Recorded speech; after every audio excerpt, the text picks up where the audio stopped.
ਸਤਿਨਾਮ ਸ੍ਰੀ ਵਾਹਿਗੁਰੂ ਸਾਹਿਬ JIO. Todi ਮਹੱਲਾ ਪੰਜਵਾ। ਘਰ ਦੂਜਾ ਚੌਪਦੇ। ਇਕ ਓੰਕਾਰ ਸਤਿਗੁਰ ਪ੍ਰਸਾਦ। ਧਾਇਓ ਰੇ ਮਨ ਦਦਿਸ ਧਾਇਓ। ਮਾਇਆ ਮਗਨ ਸਵਾਦ ਲੋਭ ਮੋਹਿਓ। ਤੈਨ ਪ੍ਰਭ ਆਪ ਬੁਲਾਇਓ। ਧਾਇਓ ਰੇ ਮਨ।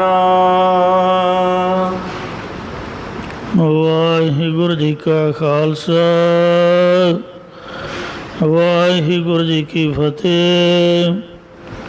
ਕੋਟ ਬ੍ਰਹਮੰਡਾਂ ਦੇ ਮਾਲਕ ਜੁਗ ਜੁਗ ਅਟਲ ਸ਼ਬਦਾ ਅਵਤਾਰ।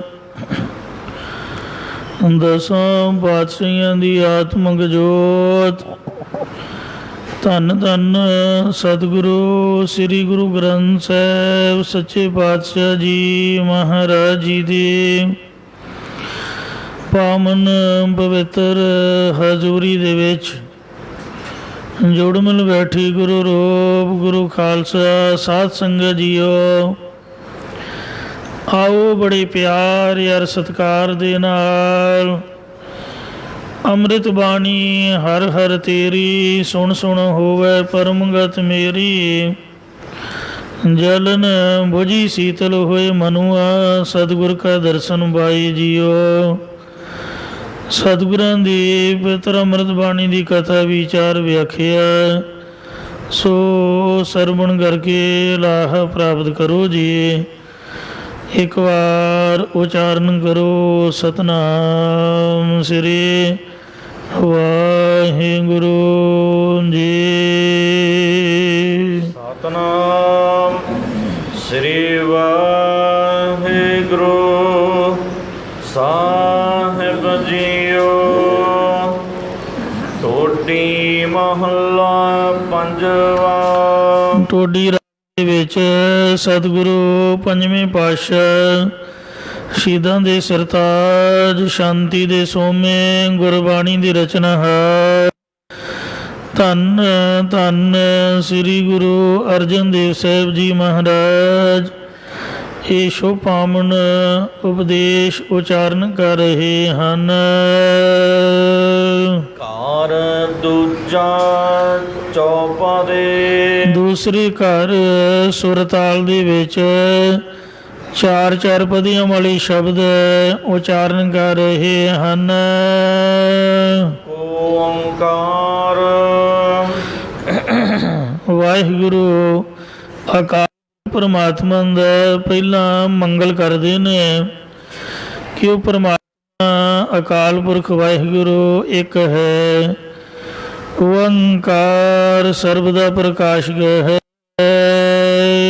ਗੁਰ ਪ੍ਰਸਾਦ ਹਰ ਜੋ ਸਤਿਗੁਰਾਂ ਦੀ ਕਿਰਪਾ ਕਰਕੇ ਪ੍ਰਾਪਤ ਹੁੰਦਾ ਹੈ। ਧਾਇਓ ਰੇ ਮਨ ਦਦਿਸ ਧਾਇਓ। ਇਹ ਭਾਈ ਧਾ ਜਾਣ ਵਾਲੇ ਦੇ ਵਾਸਤੇ ਹੈ। ਦੇ ਵਿੱਚ ਫਿਰਦਾ ਰਹਿੰਦਾ ਹੈ। ਇਸੇ ਪ੍ਰਕਾਰ ਆਇਓ ਰੇ ਮਨ ਦਦਿਸ ਧਾਇਓ। ਦਸਿਆਂ ਦੇ ਵਗਦਾ ਅੜਿਆ ਹੋਇਆ ਸੰਕਲਪਾਂ ਵਿਕਲਪਾਂ ਦੇ ਵਿੱਚ ਫਿਰਦਾ ਰਹਿੰਦਾ ਹੈ। ਸੋ ਇਹ ਜਿਹੜਾ ਮਨ ਹੈ ਤੀਜੇ ਨੇ ਇਹਨੂੰ ਚੰਚਲ ਆਖਿਆ ਹੈ। ਇਹ ਮਨ ਚੰਚਲ ਚਤੁਰਾਈ ਨਾ ਪਾਇਆ। ਚਤੁਰਾਈ ਨਾ ਪਾਇਆ ਕਿਨੇ ਤੂੰ ਸੁਣ ਮਨ ਮੇਰਿਆ। ਇਹ ਜਿਨ ਭੁਲਾਇਆ ਸੋ ਮਾਇਆ ਤਾਂ ਮੋਹ ਨੀਤ ਨੇ ਕੀਤੀ ਜੰਠ ਗੋਲੀ ਪਾਈ ਹੈ। कुर्बान तिसे बिटो हो जिन मोह मीठा लाया। कह नानक मन चंचल चतुर न पाया। ਜਿਹੜਾ ਭਾਰਤ ਹੈ ਉਹ ਉਂਗਲ ਦੇ ਨਹੀਂ ਠਹਿਰਦਾ। ਅਨਾਦਿ ਨੇ ਵਿਚਾਰ ਸਾਗਰ ਤਰੰਗ ਪਹਿਲੀ ਦੇ ਵਿੱਚ ਮਨ ਦੀ ਵਿਵਸਥਾ ਲਿਖੀ ਕਿ ਇਹ ਜਿਹੜਾ ਮਨ ਹੈ ਚੱਲਦਾ ਪੱਤਰ ਪਤਾਟ ਦਾਮਨ ਕਮਾਰ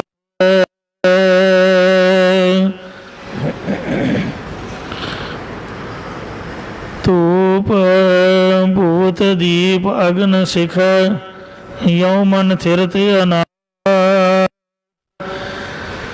ਜਿਵੇਂ ਪਿੱਪਲ ਦਾ ਜਿਹੜਾ ਦਰਖਤ ਹੁੰਦਾ ਹੈ ਉਸ ਦਾ ਸਭ ਤੋਂ ਉੱਪਰਲੀ ਕਰੂੰਬਲੀ ਉਹ ਹਮੇਸ਼ਾ ਹੀ ਹਿੱਲਦੀ ਰਹਿੰਦੀ ਹੈ ਜਿਵੇਂ ਉਹ ਚੰਚਲ ਹੈ। ਤੇ ਨਿਸ਼ਾਨ ਸਾਹਿਬ ਦਾ ਜਿਹੜਾ ਫਰਰਾ ਹੈ ਉਹ ਹਮੇਸ਼ਾ ਹਿੱਲਦਾ ਰਹਿੰਦਾ ਹੈ। ਕੱਛੂ ਕੰਮੀ ਦੀ ਜਿਹੜੀ ਹੈ ਜਿਵੇਂ ਉਹ ਚੰਚਲ ਹੈ, ਕਦੀ ਅੰਦਰ ਕਰਦਾ ਕਦੀ ਬਾਹਰ ਕਰਦਾ।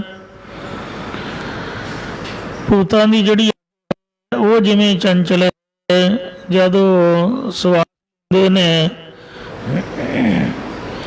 ਸਾੜਦੇ ਤਾਂ ਅੱਗ ਵੱਧਦੀ ਹੈ, ਅੰਦਰ ਕਰਦੇ ਤੇ ਅੰਦਰ ਜਾਂਦੀ ਹੈ। ਜਿਵੇਂ ਕੱਛੂ ਕੰਮੀ ਦੀ ਜਿਹੜੀ ਸਰੀ ਹੈ ਭੂਤਾਂ ਦੀ ਹੈ, ਜਿਵੇਂ ਇਹ ਚੀਜ਼ਾਂ ਚੰਚਲ ਹਨ, ਐਨ ਇਸੇ ਪ੍ਰਕਾਰ ਮਨ ਦੀ ਵਿਵਸਥਾ ਹੈ। ਯਉ ਮਨ ਥਿਰਤ ਅਨਾਥ ਯਉ ਮਨ ਬੇਨਾਥ। ਇੰਜ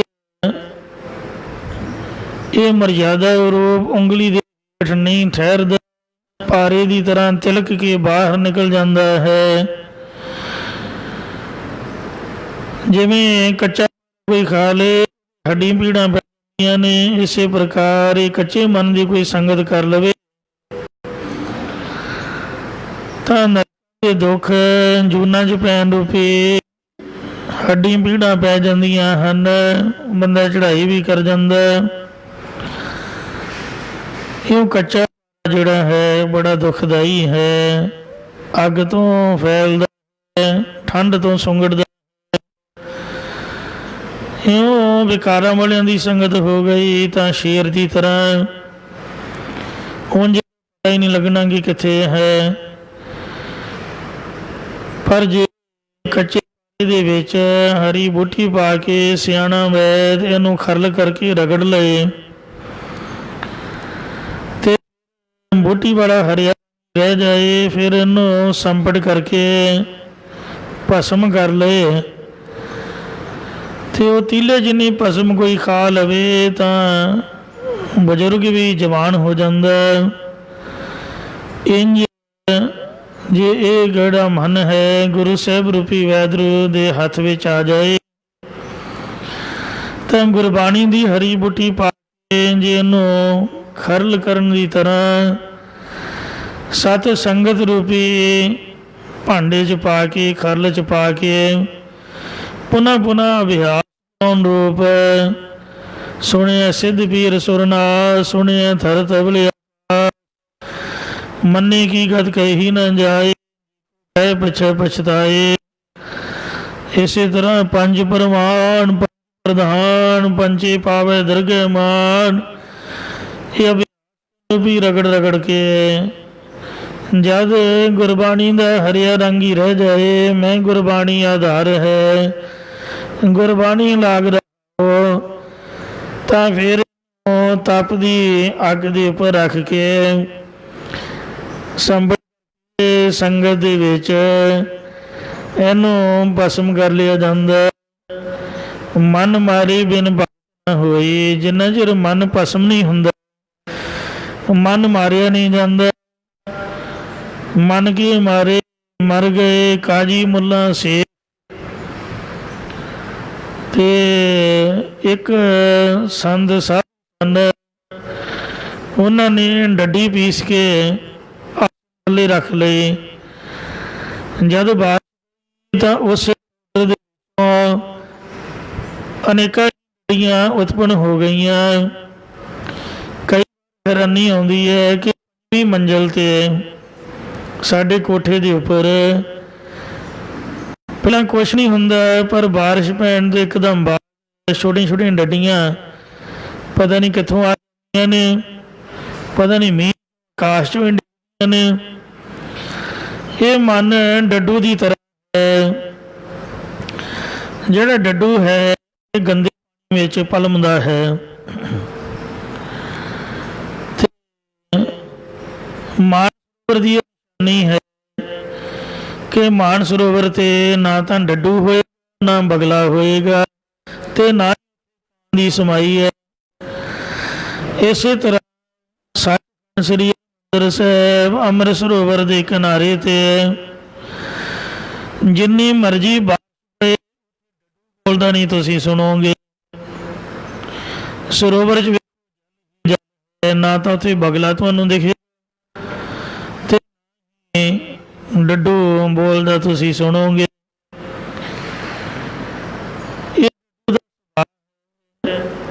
ਇਹ ਮਰੇਪਣ ਹੋ ਜਾਂਦਾ। ਗੰਦੇ ਦੇ ਵਿੱਚ ਆਮ ਵੇਖ ਪਾਣੀ ਦੇ ਵਿੱਚ ਇੰਜ ਮੈਂ ਤੋਂ ਜਾਣਿਓ ਮਨ ਮਰ ਗਇਓ, ਮਨ ਤੋਂ ਮਰਿਓ ਨਾਹੀਂ। ਸੰਗਤ ਹੋਣ ਦੇ ਫੇਰ ਹੋਏ ਜਾਏ। ਇਹ ਮਨ ਦਾ ਐਸਾ ਸੁਭਾਵ ਹੈ ਕਿ ਬੰਦਾ ਹੈ ਮੈਂ ਆਪਣਾ ਮਨ ਮਾਰ ਲਿਆ ਹੈ, ਪਰ ਇਹ ਮਰਦਾ ਮੁਰਦਾ ਨਹੀਂ। ਉਹਨਾਂ ਚਿਰ ਹੀ ਹੈ ਚੜ੍ਹਦੀ ਕਲਾ ਜਿੰਨਾ ਚਿਰ ਆਪਾਂ ਗੁਰਦੁਆਰੇ ਬੈਠੇ ਆ, ਲੋਕਾਂ ਦੇ ਵਿੱਚ ਸੰਗਤ ਦੇ ਵਿੱਚ ਇੱਕ ਦੂਜੇ ਦੀ ਸਾਨੂੰ ਸੰਗ ਸ਼ਰਮ ਹੈ ਵੀ ਕਿਸੇ ਵੇਖ ਲਿਆ ਕੀ ਕਹੂਗਾ। ਪਰ ਜਦ ਇਕਾਂਤ ਹੋਵੇ, ਕਲਯੁਗ ਦਾ ਪ੍ਰਭਾਵ ਉਦੋਂ ਪ੍ਰਬਲ ਹੁੰਦਾ ਹੈ। ਕੋਈ ਸੰਗਤ ਹੋ ਜਾਏ, ਇਨਸਾਨ ਦੀ ਪਰਖ ਹੁੰਦੀ ਹੈ ਕਿ ਕਿੰਨਾ ਕੁ ਧਰਮੀ ਹੈ। ਸੋ ਆਮ ਜਿਹੜਾ ਇਨਸਾਨ ਦਾ ਮਨ ਹੈ ਉਹ ਕੁਸੰਗਤ ਰੂਪ ਵਰਖਾ ਪੈਣ ਤੋਂ ਫਿਰ ਹਰਿਆ ਹੋ ਜਾਂਦਾ ਹੈ। ਜਿਵੇਂ ਨਾਰਦ ਨੇ ਸ਼ਿਵ ਜੀ ਮਹਾਰਾਜ ਨੂੰ ਆਖਿਆ, ਕਹਿਣ ਲੱਗਾ ਹੇ ਭਗਵਾਨ ਮੈਂ ਆਪਣਾ ਮਨ ਜਿੱਤ ਲਿਆ ਹੈ। ਕਹਿਣ ਲੱਗੇ ਸੰਤ ਜੀ ਮਹਾਰਾਜ ਤੁਸੀਂ ਬਹੁਤ ਸਿਆਣੇ ਹੋ, ਵੀ ਮਨ ਤਾਂ ਮੇਰੇ ਕੋਲ ਵੀ ਜਿੱਤਿਆ ਨਹੀਂ ਸੀ ਗਿਆ। ਮੋਹਣੀ ਅਵਤਾਰ ਵੇਲੇ ਮੇਰਾ ਵੀ ਬੀਰਜਪਾਤ ਹੋ ਗਿਆ ਸੀ। ਜੇ ਜਿੱਤ ਲਿਆ ਹੈ ਤਾਂ ਫਿਰ ਅੱਗੇ ਕਿਸੇ ਨੂੰ ਦੱਸਿਓ ਨਾ, ਫੜ ਨਹੀਂ ਮਾਰੀ ਦੀ, ਬਾਂਹ ਖੜੀ ਕਰਕੇ ਨਹੀਂ ਕਹੀਦਾ। ਕਬੀਰ ਸਾਹਿਬ ਜੀ ਦਾ ਬਚਨ ਹੈ ਕਿ ਅਜੋ ਸੋ ਨਾਓ ਸਮੁੰਦਰ ਮੈਂ ਕਿਆ ਜਾਨੋ ਕਿਆ ਹੋਏ। ਅਜੇ ਜਿਹੜੀ ਜ਼ਿੰਦਗੀ ਰੂਪ ਬੇੜੀ ਹੈ, ਨੌਕਾ ਹੈ, ਇਹ ਸੰਸਾਰ ਸਮੁੰਦਰ ਦੇ ਵਿੱਚ ਹੈ, ਕੀ ਜਾਣੀਏ ਕੀ ਹੋ ਜਾਏ। ਕਿਸੇ ਵੇਸਵਾ ਨੇ ਕਬੀਰ ਨੂੰ ਮਖੌਲ ਕਰਨਾ, ਇਹ ਸੰਤ ਜੀ ਤੇਰੀ ਦਾੜੀ ਦੇ ਨਾਲੋਂ ਮੇਰੀ ਕੁੱਤੇ ਦੀ ਪੂਛ ਚੰਗੀ ਹੈ, ਮਾਫ ਕਰਨਾ। ਕਬੀਰ ਜੀ ਨੇ ਸੁਣੀਆਂ ਸੁਣੀ ਕਰ ਦੇਣੀ, ਕੁਝ ਨਹੀਂ ਬੋਲਣਾ, ਅੱਗੇ ਨੂੰ ਨਿਕਲ ਜਾਣਾ। ਇਸ ਤਰ੍ਹਾਂ ਉਹਨੇ ਬੋਲੀ ਜਾਣਾ। ਪਰ ਕਬੀਰ ਸਾਹਿਬ ਜੀ ਕਹਿਣ ਲੱਗੇ ਕਿ ਅੱਜ ਇਹ ਬੀਬੀ ਭੈਣਾ ਮੈਂ ਤੈਨੂੰ ਦੱਸਦਾ ਕਿ ਮੇਰੀ ਦਾੜੀ ਤੇਰੀ ਕੁੱਤੇ ਦੀ ਪੂਛ ਨਾਲੋਂ ਚੰਗੀ ਹੈ। ਕਹਿੰਦੇ ਵੀ ਇਹ ਗੱਲ ਤੂੰ ਪਹਿਲਾਂ ਕਿਉਂ ਨਹੀਂ ਕਹੀ। ਕਹਿਣ ਲੱਗਾ ਜ਼ਿੰਦਗੀ ਦਾ ਕੋਈ ਭਰੋਸਾ ਨਹੀਂ ਸੀ ਵੀ ਕਿਹੜੇ ਮੋੜ ਤੇ ਇਹਨੇ ਮੋੜ ਕੱਟ ਲੈਣਾ, ਜੀਵਨ ਵਿਗੜ ਜਾਣਾ। ਤੇ ਹੁਣ ਮੇਰਾ ਅੰਤਮ ਸਮਾਂ ਆਇਆ ਹੈ, ਹੁਣ ਮੈਂ ਕਹਿ ਸਕਦਾ ਹਾਂ ਕਿ ਕਬੀਰ ਅਸੀਂ ਉਪਜੀ ਪੇ ਅਸੀਂ ਨਿਭੈ ਓੜ, ਹੀਰਾ ਬਾਪੁਰਾ ਕੁਝ ਤਨ ਕਰੋੜ। ਦਾ ਜਨਮ ਤੋਂ ਸਰੀਰ ਪੈਦਾ ਹੋਇਆ, ਜੇ ਉਸੇ ਤਰ੍ਹਾਂ ਦਾ ਹੀ ਜਤ ਸੱਤ ਦੇ ਵਿੱਚ ਸੰਪੂਰਨ ਰਹਿ ਜਾਏ ਮਰਿਆਦਾ ਦੇ ਵਿੱਚ, ਤਾਂ ਹੀਰੇ ਦੀ ਤਰ੍ਹਾਂ ਇਹ ਮਨੁੱਖਾ ਜਨਮ ਕੀ ਹੈ, ਤੇ ਰਤਨਾਂ ਦੀ ਤਰ੍ਹਾਂ ਕਰੋੜਾਂ ਵੀ ਦੇਵਤਿਆਂ ਦੇ ਜੀਵਨ ਨਹੀਂ ਉਹਦੇ ਬਰਾਬਰ ਪੁੱਜ ਸਕਦੇ। ਐਸਾ ਉਹ ਮਹਾਂਪੁਰਖ ਚੜ੍ਹਦੀ ਕਲਾ ਵਾਲਾ ਸੱਚਾ ਸੁੱਚਾ ਹੁੰਦਾ ਹੈ। ਸੋ ਇਹ ਜਿਹੜਾ ਮਨ ਹੈ ਇਹਦਾ ਕੋਈ ਭਰੋਸਾ ਨਹੀਂ। ਹੇ ਨਾਰਦ ਮੁਨੀ ਸੰਤ ਜੀ ਮਹਾਰਾਜ, ਰੌਲਾ ਨਹੀਂ ਪਾਈਦਾ। ਵੈਸੇ ਜਿੱਤਿਆ ਜਾਂਦਾ ਨਹੀਂ, ਕਹਿੰਦਾ ਨਹੀਂ ਨਹੀਂ ਮੈਂ ਜਿੱਤ ਲਿਆ, ਕਹਿੰਦੇ ਫਿਰ ਰੌਲਾ ਨਾ ਪਾ, ਮੈਨੂੰ ਤਾਂ ਦੱਸ ਦਿੱਤਾ, ਅਗਾਂਹ ਕਿਸੇ ਨੂੰ ਨਾ ਦਸੀ। ਤੇ ਇਹ ਚਲਾ ਗਿਆ ਬ੍ਰਹਮਾ ਜੀ ਕੋ, ਕਹਿਣ ਲੱਗਾ ਹੇ ਬ੍ਰਹਮਾ ਜੀ ਮੈਂ ਮਨ ਜਿੱਤ ਲਿਆ। ਕਹਿੰਦੇ ਭਾਈ ਪਿਆਰਿਆ, ਇਹ ਤਾਂ ਮੈਥੋਂ ਨਹੀਂ ਜਿੱਤਿਆ ਗਿਆ। ਸੋ ਤਿਲੋਤਮਾ ਨਾਮੇ ਸਕੀ ਧੀ ਤੋਂ ਰੋਣੀ ਨਾਮੇ ਪੁੱਤਰ ਪੈਦਾ ਕੀਤਾ। ਜਦ ਕਿ 16 ਸ਼ਿੰਗਾਰਾਂ ਦੀ ਕਥਾ ਤੋਂ ਵਾਰਤਾਲਾਪ ਹੋਇਆ, ਮੈਂ ਇੱਛਾ ਜਾਗੀ ਤਾਂ ਉਹਨੇ 16 ਸ਼ਿੰਗਾਰ ਕਰਕੇ ਦਿਖਾਏ। ਮੇਰਾ ਮਨ ਉਟਕ ਗਿਆ, ਸਥਿਰ ਨਹੀਂ ਸੀ ਰਹਿ ਸਕਿਆ। ਇਹ ਕਿਸੇ ਤੋਂ ਜਿੱਤਿਆ ਜਾਂਦਾ, ਕੋਈ ਦਮ ਗਜਾ ਨਹੀਂ ਮਾਰ ਸਕਦਾ। ਕਹਿੰਦਾ ਜੀ ਨਹੀਂ ਮੈਂ ਜਿੱਤ ਲਿਆ। ਕਹਿੰਦੇ ਫਿਰ ਅੱਗੇ ਕਿਸੇ ਨੂੰ ਨਾ ਦੱਸੀ। ਤੇ ਫਿਰ ਵਿਸ਼ਨੂੰ ਮਹਾਰਾਜ ਦੇ ਕੋਲ ਗਿਆ, ਕਹਿਣ ਲੱਗਾ ਹੇ ਭਗਵਾਨ ਮੈਂ ਮਨ ਨੂੰ ਜਿੱਤ ਲਿਆ ਹੈ। ਕਹਿੰਦੇ ਹੇ ਭਗਤ ਜੀ, ਹੇ ਸੰਤ ਜੀ, ਹੇ ਮੁਨੀ ਜੀ, ਇਹ ਤਾਂ ਮੇਰੇ ਕੁਝ ਵੀ ਨਹੀਂ ਆਇਆ। ਦੇਵਤਿਆਂ ਦੀ ਬੇਨਤੀ ਸੁਣ ਕੇ ਨੀਚ ਕਰਮ ਕਰਨ ਤੋਂ ਵੀ ਗੁਰੇਜ਼ ਕੀਤਾ। ਇੰਨਾ ਮੇਰਾ ਮਨ ਵਿਗੜ ਗਿਆ। ਜਲੰਧਰ ਦੇ ਘਰ ਜਾ ਕੇ ਸੰਨ ਲਾ ਕੇ ਉਹ ਬੀਬੀ ਨੂੰ ਭੁਲੇਖਾ ਪਾ ਕੇ ਜਲੰਧਰ ਦਾ ਰੂਪ ਧਾਰ ਕੇ ਉਹਦੇ ਜੀਵਨ ਵਿੱਚ ਵਿਘਨ ਪਾ ਦਿੱਤਾ। ਫਿਰ ਉਹਦੇ ਸ਼ਰਾਬ ਕਾਰਨ ਮੈਨੂੰ ਪੱਥਰ ਬਣਨਾ ਪਿਆ। ਤੇ ਇਹ ਜਿੱਤਿਆ ਨਹੀਂ ਜਾਂਦਾ, ਤੂੰ ਰੌਲਾ ਨਾ ਪਾ। ਕਹਿੰਦਾ ਜੀ ਨਹੀਂ, ਤੁਸੀਂ ਮੇਰੀ ਭਾਵੇਂ ਲਓ ਮਨ ਕਾਬੂ ਦੇ ਵਿੱਚ। ਕਹਿੰਦੇ ਚੰਗਾ ਫਿਰ ਤਗੜਾ ਰਹੀਂ, ਹੁਣ ਤੇਰੀ ਪਰਖ ਕਰਾਂਗੇ ਤੇ ਤੂੰ ਸਥਿਰ। ਇਸ ਤਰ੍ਹਾਂ ਉਹ ਨਾਮ ਕਹਿ ਗਿਆ। ਵਿਸ਼ਨੂੰ ਨੇ ਆਪਣੀ ਮਾਇਆ ਦੀ ਰਚਨਾ ਦੇ ਨਾਲ ਇੱਕ ਬੜੀ ਸੁੰਦਰ ਨਗਰੀ ਬਣਾਈ। ਇਹ ਨਗਰੀ ਦੇ ਵਿੱਚ ਗਿਆ, ਉੱਥੋਂ ਦੇ ਜਿਹਦੇ ਪਹੁੰਚੇ ਬੜਾ ਰਾਜ ਹੋ ਰਿਹਾ ਸੀ। ਇਹਦਾ ਮਨ ਬੜਾ ਖੁਸ਼ ਹੋਇਆ ਕਿ ਚਲੋ 4 ਦਿਨ ਰਹਿ ਕੇ ਇੱਥੇ ਪੂਜਾ ਕਰਾਉਂਦੇ ਆ। ਤੇ ਇਹਨੂੰ ਸੰਤ ਜਾ ਕੇ ਬੜਾ ਸਤਿਕਾਰ ਕੀਤਾ, ਬੜੇ ਮਾਇਆ ਬੜਾ ਪਦਾਰਥ। ਤੇ ਫਿਰ ਉਹਦੀ ਇੱਕ ਬੇਟੀ ਸੀਗੀ ਨੌਜਵਾਨ ਅਵਸਥਾ ਦੇ ਵਿੱਚ। ਉਹਨੂੰ ਆਖਿਆ ਬੇਟੀ ਸੰਤ ਜੀ ਆਏ ਨੇ, ਇਹਨਾਂ ਨੂੰ ਮੱਥਾ ਟੇਕੋ। ਉਹਨੇ ਮੱਥਾ ਟੇਕਿਆ। ਰਾਜਾ ਕਹਿਣ ਲੱਗਾ ਹੇ ਸੰਤ ਜੀ ਮਹਾਰਾਜ, ਮੇਰੀ ਪੁੱਤਰੀ ਦਾ ਹੱਥ ਦੇਖੋ ਤੇ ਇਹਦੇ ਬਾਰੇ, ਇਹਦੇ ਲਗਨ ਬਾਰੇ ਮੈਨੂੰ ਦੱਸੋ। ਜਦ ਉਹਨੇ ਹੱਥ ਦੇਖਿਆ ਤੇ ਕਹਿਣ ਲੱਗਾ ਕਿ ਇਹਦੇ ਕਰਮਾਂ 'ਚ ਤਾਂ ਵਿਸ਼ਨੂੰ ਭਗਵਾਨ ਦਾ ਵਰ ਲਿਖਿਆ ਹੈ, ਇਹਨੇ ਤਾਂ ਵਿਸ਼ਨੂੰ ਨੂੰ ਮਰਨਾ ਹੈ। ਇੰਜ ਸਾਧ ਸੰਗਤ ਜੀ ਵੇਖ ਕੇ ਤੇ ਕਹਿ ਕੇ ਚਲਾ ਗਿਆ। ਜਿਸ ਵਕਤ ਉਹਦਾ ਸਵੰਬਰ ਰਚਿਆ ਜਾ ਰਿਹਾ ਤੇ ਭਗਵਾਨ ਨੂੰ ਆ ਕੇ ਕਹਿਣ ਲੱਗਾ ਮਹਾਰਾਜ ਮੈਨੂੰ ਹਰਦਾ ਦੇ ਦੇਵੋ ਤੇ ਮੈਂ ਰਾਜਕੁਮਾਰੀ ਨੂੰ ਮਰਨਾ ਹੈ। ਉਹਨਾਂ ਹਾਸੇ ਦੇ ਵਿੱਚ ਬਾਂਦਰ ਦਾ ਮੂੰਹ ਲਾਤਾ, ਕਿਉਂਕਿ ਬਾਂਦਰ ਨੂੰ ਵੀ ਕਹਿੰਦੇ। ਸਵੰਬਰ ਦੇ ਵਿੱਚ ਨੌਜਵਾਨ ਖੜੇ ਜਦ ਉਹ ਵਰਨਮਾਲਾ ਸਾਰਿਆਂ ਨੂੰ ਦੇ ਇਹ ਨੌਜਵਾਨਾਂ 'ਚ ਇਹ ਵੀ ਖੜ ਗਿਆ ਇਹਦੇ ਕੋਲ ਆਈ ਤੇ ਇਹਦਾ ਬਾਂਦਰ ਦਾ ਮੂੰਹ ਦੇਖ ਕੇ ਲੰਘ ਗਈ। ਇਹਨੇ ਫਿਰ ਮਾਰੀ ਟਪੂਸ ਨੇ ਲੈਣ ਦੇ ਵਿੱਚ ਅਗਲੇ ਪਾਸੇ ਖੜ ਗਿਆ। 2-3 ਵਾਰੀ ਜਦ ਇਸ ਤਰ੍ਹਾਂ ਕੀਤਾ ਪਰ ਉਹਨੇ ਇਗਨੋਰ ਕੀਤਾ। ਮੁੰਡੇ ਕਹਿਣ ਲੱਗੇ ਆਪਣਾ ਮੂੰਹ ਵੇਖਿਆ ਹੀ ਉਹ ਮੂੰਹ ਤੇਰਾ ਬਾਂਦਰ ਦਾ ਆਇਆ ਰਾਜਕੁਮਾਰੀ ਨੂੰ।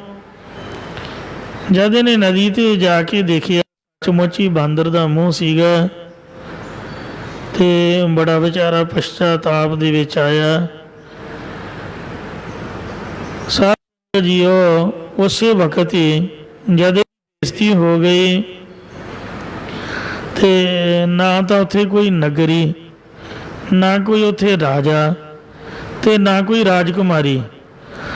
ਉਹ ਵਿਸ਼ਨੂੰ ਭਗਵਾਨ ਦੀ ਮਾਇਆ ਨਗਰੀ ਸੀਗੀ ਤੇ ਉਹ ਜਿਹੜੀ ਰਾਜਕੁਮਾਰੀ ਸੀ ਉਹ ਲక్ష్ਮੀ ਦਾ ਰੂਪ ਸੀ ਜਿਹਦੇ ਉੱਪਰ ਭਗਵਾਨ ਵਰ ਦੀ ਰੇਖਾ ਸੀਗੀ। ਇਹਨੂੰ ਸਮਝ ਕੋਈ ਨਹੀਂ ਆਈ। ਨਦੀ ਤੇ ਖੜਾ ਖੜੋਤਾ ਬੜਾ ਨਿੰਮੋ ਚੂਣਾ ਹੋ ਕੇ ਬੇਇੱਜ਼ਤ ਹੋ ਕੇ ਸੋਚਣ ਲੱਗ ਪਿਆ ਕਿ ਵਿਸ਼ਨੂੰ ਨੇ ਮੇਰੇ ਨਾਲ ਮਖੌਲ ਕੀਤਾ ਹੈ।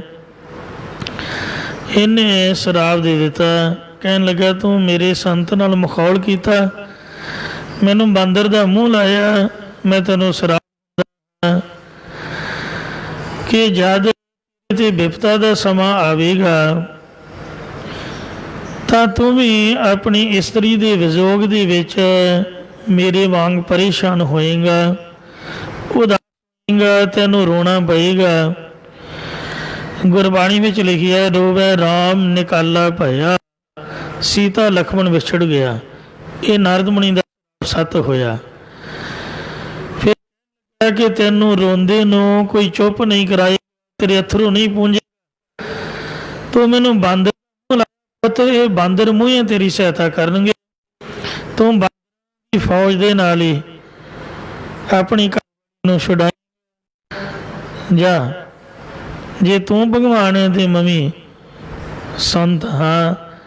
ਇੱਕ ਸਾਧ ਅਟਲਦ ਪਰ ਸਾਧ ਸੰਗਤ ਜੀਓ ਗੱਲ ਮਨ ਦੀ, ਇਹ ਜਿਹੜਾ ਮਨ ਹੈ ਇਹ ਬਹੁਤ ਜ਼ਿਆਦਾ ਚੰਚਲ ਹੈ। ਜੇਕਰ ਕੱਚਾ ਹੈ, ਕੋਈ ਸੰਗਤ ਦੇ ਵਿੱਚ ਢਲਿਆ ਨਹੀਂ ਹੋਇਆ, ਜੇ ਤਾਂ ਗੁਰੂ ਸਾਹਿਬ ਦੀ ਕਿਰਪਾ ਹੋ ਗਈ ਤੇ ਫਿਰ ਤਾਂ ਮਨ ਤੋਂ ਜੋਤ ਸਰੂਪ ਹੈ, ਆਪਣਾ ਮੂਲ ਪਛਾਣ। ਮਨ ਹਰ ਜੀ ਤੇਰੇ ਨਾਲ ਗੋਰੀ ਰੰਗ ਮਾਰ, ਫਿਰ ਤਾਂ ਚੜ੍ਹਦੀ ਕਲਾ ਹੈ। ਨਹੀਂ ਤਾਂ ਇਹਦੇ ਤੇ ਕੋਈ ਭਰੋਸਾ ਨਹੀਂ ਹੈ। ਕੋਈ ਸੰਗਤ ਵਾਲਾ ਮਨ ਜਿਹੜਾ ਹੈ ਕਿਸੇ ਵੇਲੇ ਵੀ ਵਿਗੜ ਸਕਦਾ ਹੈ। ਸੋ ਜਿਹਦਾ ਗੁਰੂ ਰਾਖਾ ਹੈ, ਜਿਸ ਦਾ ਸਾਹਿਬ ਡਾਢਾ ਹੋਏ ਤਿਸ ਨੂੰ ਮਾਰ ਨਾ ਸਕੈ ਕੋਏ। ਜਿਹਨੂੰ ਸੰਗਤ ਦਾ ਆਸਰਾ ਧੰਨ ਧੰਨ ਮਹਾਂਪੁਰਖ ਬਾਬਾ ਦੀਪ ਸਿੰਘ ਸਾਹਿਬ ਜੀ ਨੂੰ ਜਦ ਸਿੰਘਾਂ ਨੇ ਪੁੱਛਿਆ ਕਿ ਬਾਬਾ ਜੀ ਤੁਸੀਂ ਆਪਣੇ ਮਨ ਦੀ ਵਿਵਸਥਾ ਆਖੋ ਕਿ ਤੁਹਾਡੇ ਮਨ ਦੀ ਹਾਲਤ ਹੈ। ਕਿਉਂਕਿ ਜਦ ਸਿੰਘ ਹਿੰਦੂਆਂ ਦੀਆਂ ਬਹੂ ਬੇਟੀਆਂ ਛੁਡਾ ਕੇ ਸਹੀ ਆਮਦ ਉਹਨਾਂ ਦੇ ਘਰੋਂ ਘਰੀ ਪਹੁੰਚਾਇਆ ਕਰਦੇ ਤਾਂ ਉਹਨਾਂ ਦੇ ਵਿੱਚ ਇੱਕ ਵਾਰ ਵਾਲੇ ਰਾਜੇ ਦੀ ਬੜੀ ਸੁੰਦਰ ਸੁਨੱਖੀ ਜੋ ਲੜਕੀ ਵੀ ਸਿੰਘਾਂ ਦੇ ਪਾਸ ਪਹੁੰਚੇ। ਉਹ ਲੜਕੀਆਂ ਸਿੰਘਾਂ ਨੂੰ ਕਹਿੰਦੀਆਂ ਕਿ ਆਪਾਂ ਤੁਹਾਡੀਆਂ ਭੈਣਾਂ ਦੀ ਤਰ੍ਹਾਂ ਹਾਂ ਤੇ ਸਾਨੂੰ ਆਪਣੀ ਫੌਜ ਤੇ ਰਕਸ਼ਾ ਸ਼ਸਤਰ ਫੜਾਓ। ਪਰ ਉਹ ਸਿੰਘ ਕਹਿੰਦੇ ਨਹੀਂ, ਸੱਚੇ ਪਾਤਸ਼ਾਹ ਜੀ ਦੀ ਇਹ ਮਰਿਆਦਾ ਨਹੀਂ ਹੈ, ਤੁਹਾਡੀ ਸੋਭਾ ਘਰ ਦੀ ਹੈ ਤੇ ਇਸ ਵਾਸਤੇ ਤੁਸੀਂ ਆਪੋ ਆਪਣੇ ਘਰਾਂ ਵਿੱਚ ਜਾਓ। ਬਾਬਾ ਦੀਪ ਸਿੰਘ ਦੀ ਡਿਊਟੀ ਲਾਈ ਤੇ ਉਹ ਬਾਬਾ ਜੀ ਨੇ ਕਿਹਾ, ਕਹਿਣ ਲੱਗੇ ਹੇ ਖਾਲਸਾ ਜੀ, ਕਲਗੀਆਂ ਵਾਲੇ ਸ੍ਰੀ ਗੁਰੂ ਗੋਬਿੰਦ ਸਿੰਘ ਮਹਾਰਾਜ ਦੀ ਇੰਨੀ ਕਿਰਪਾ ਹੈ ਕਿ ਜੇ ਉਹ ਬੀਬੀ ਮੇਰੇ ਸਾਹਮਣੇ ਦੁਬਾਰ ਤੋਂ ਫਿਰ ਆ ਜਾਏ ਤੇ ਮੈਂ ਉਹਨੂੰ ਪਹਿਚਾਨ ਨਹੀਂ ਪਾਵਾਂਗਾ। मैं तो उपर निगाह भर के तकिया तक नहीं। सो जपजी साहब दे 101 इन्नी बख्शिश हो चुकी सी। महाराज का बचन है, पर तेरे रूप न भिखे नेत्र, संत संग हेत, कर्ण न सुने काहू की नंदा, सब ते जाने आपस को मंदा। इसे तरह पद्मापति नूं भी तर पातशाह गुरु गोबिंद सिंह ने जब उन्हें इच्छा ਜ਼ਾਹਰ की कि महाराज मैनू थापड़ा दिओ, सतगुरु जी ने खास मर्यादा दे विच रहिंदियां होइयां भावें गुरु पिता हन ते परमेश्वर रूप ने, पर महाराज ने हथ ना थापड़ा देना मुनासिब नहीं समझे। मर्यादा की ਤਾਂ ਪਦਮਾਵਤੀ ਨੂੰ ਗੁਰੂ ਸਾਹਿਬ ਜੀ ਨੇ ਕਮਾਨ ਦੇ ਨਾਲ ਥਾਪੜਾ ਦਿੱਤਾ। ਜਿਸ ਵਕਤ ਅਨੂਪ ਕੌਰ ਨੇ ਆਪਣੀ ਬੁਰੀ ਇੱਛਾ ਗੁਰੂ ਗੋਬਿੰਦ ਸਿੰਘ ਜੀ ਦੇ ਚਰਨਾਂ ਵਿੱਚ ਜ਼ਾਹਰ ਕੀਤੀ ਕਿ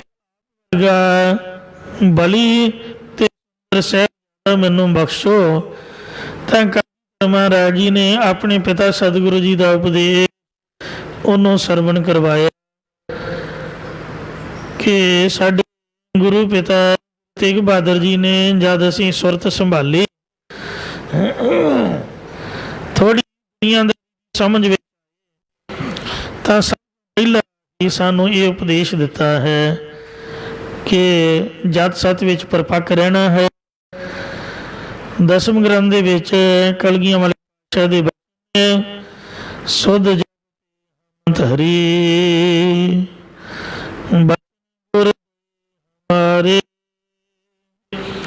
पूत तोहे प्राण तारे नेरी के साथ हो तुम नित बढ़इयो,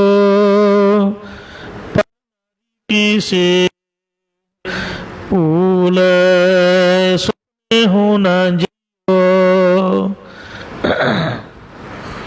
असी रीसा करदे महाराज रंजीत सिंह साहब दियां कोई दुनिया दे विच होना है,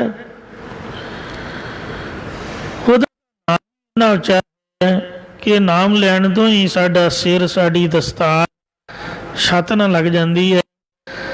इन्ना उचाला वाला महाराजा सीगा।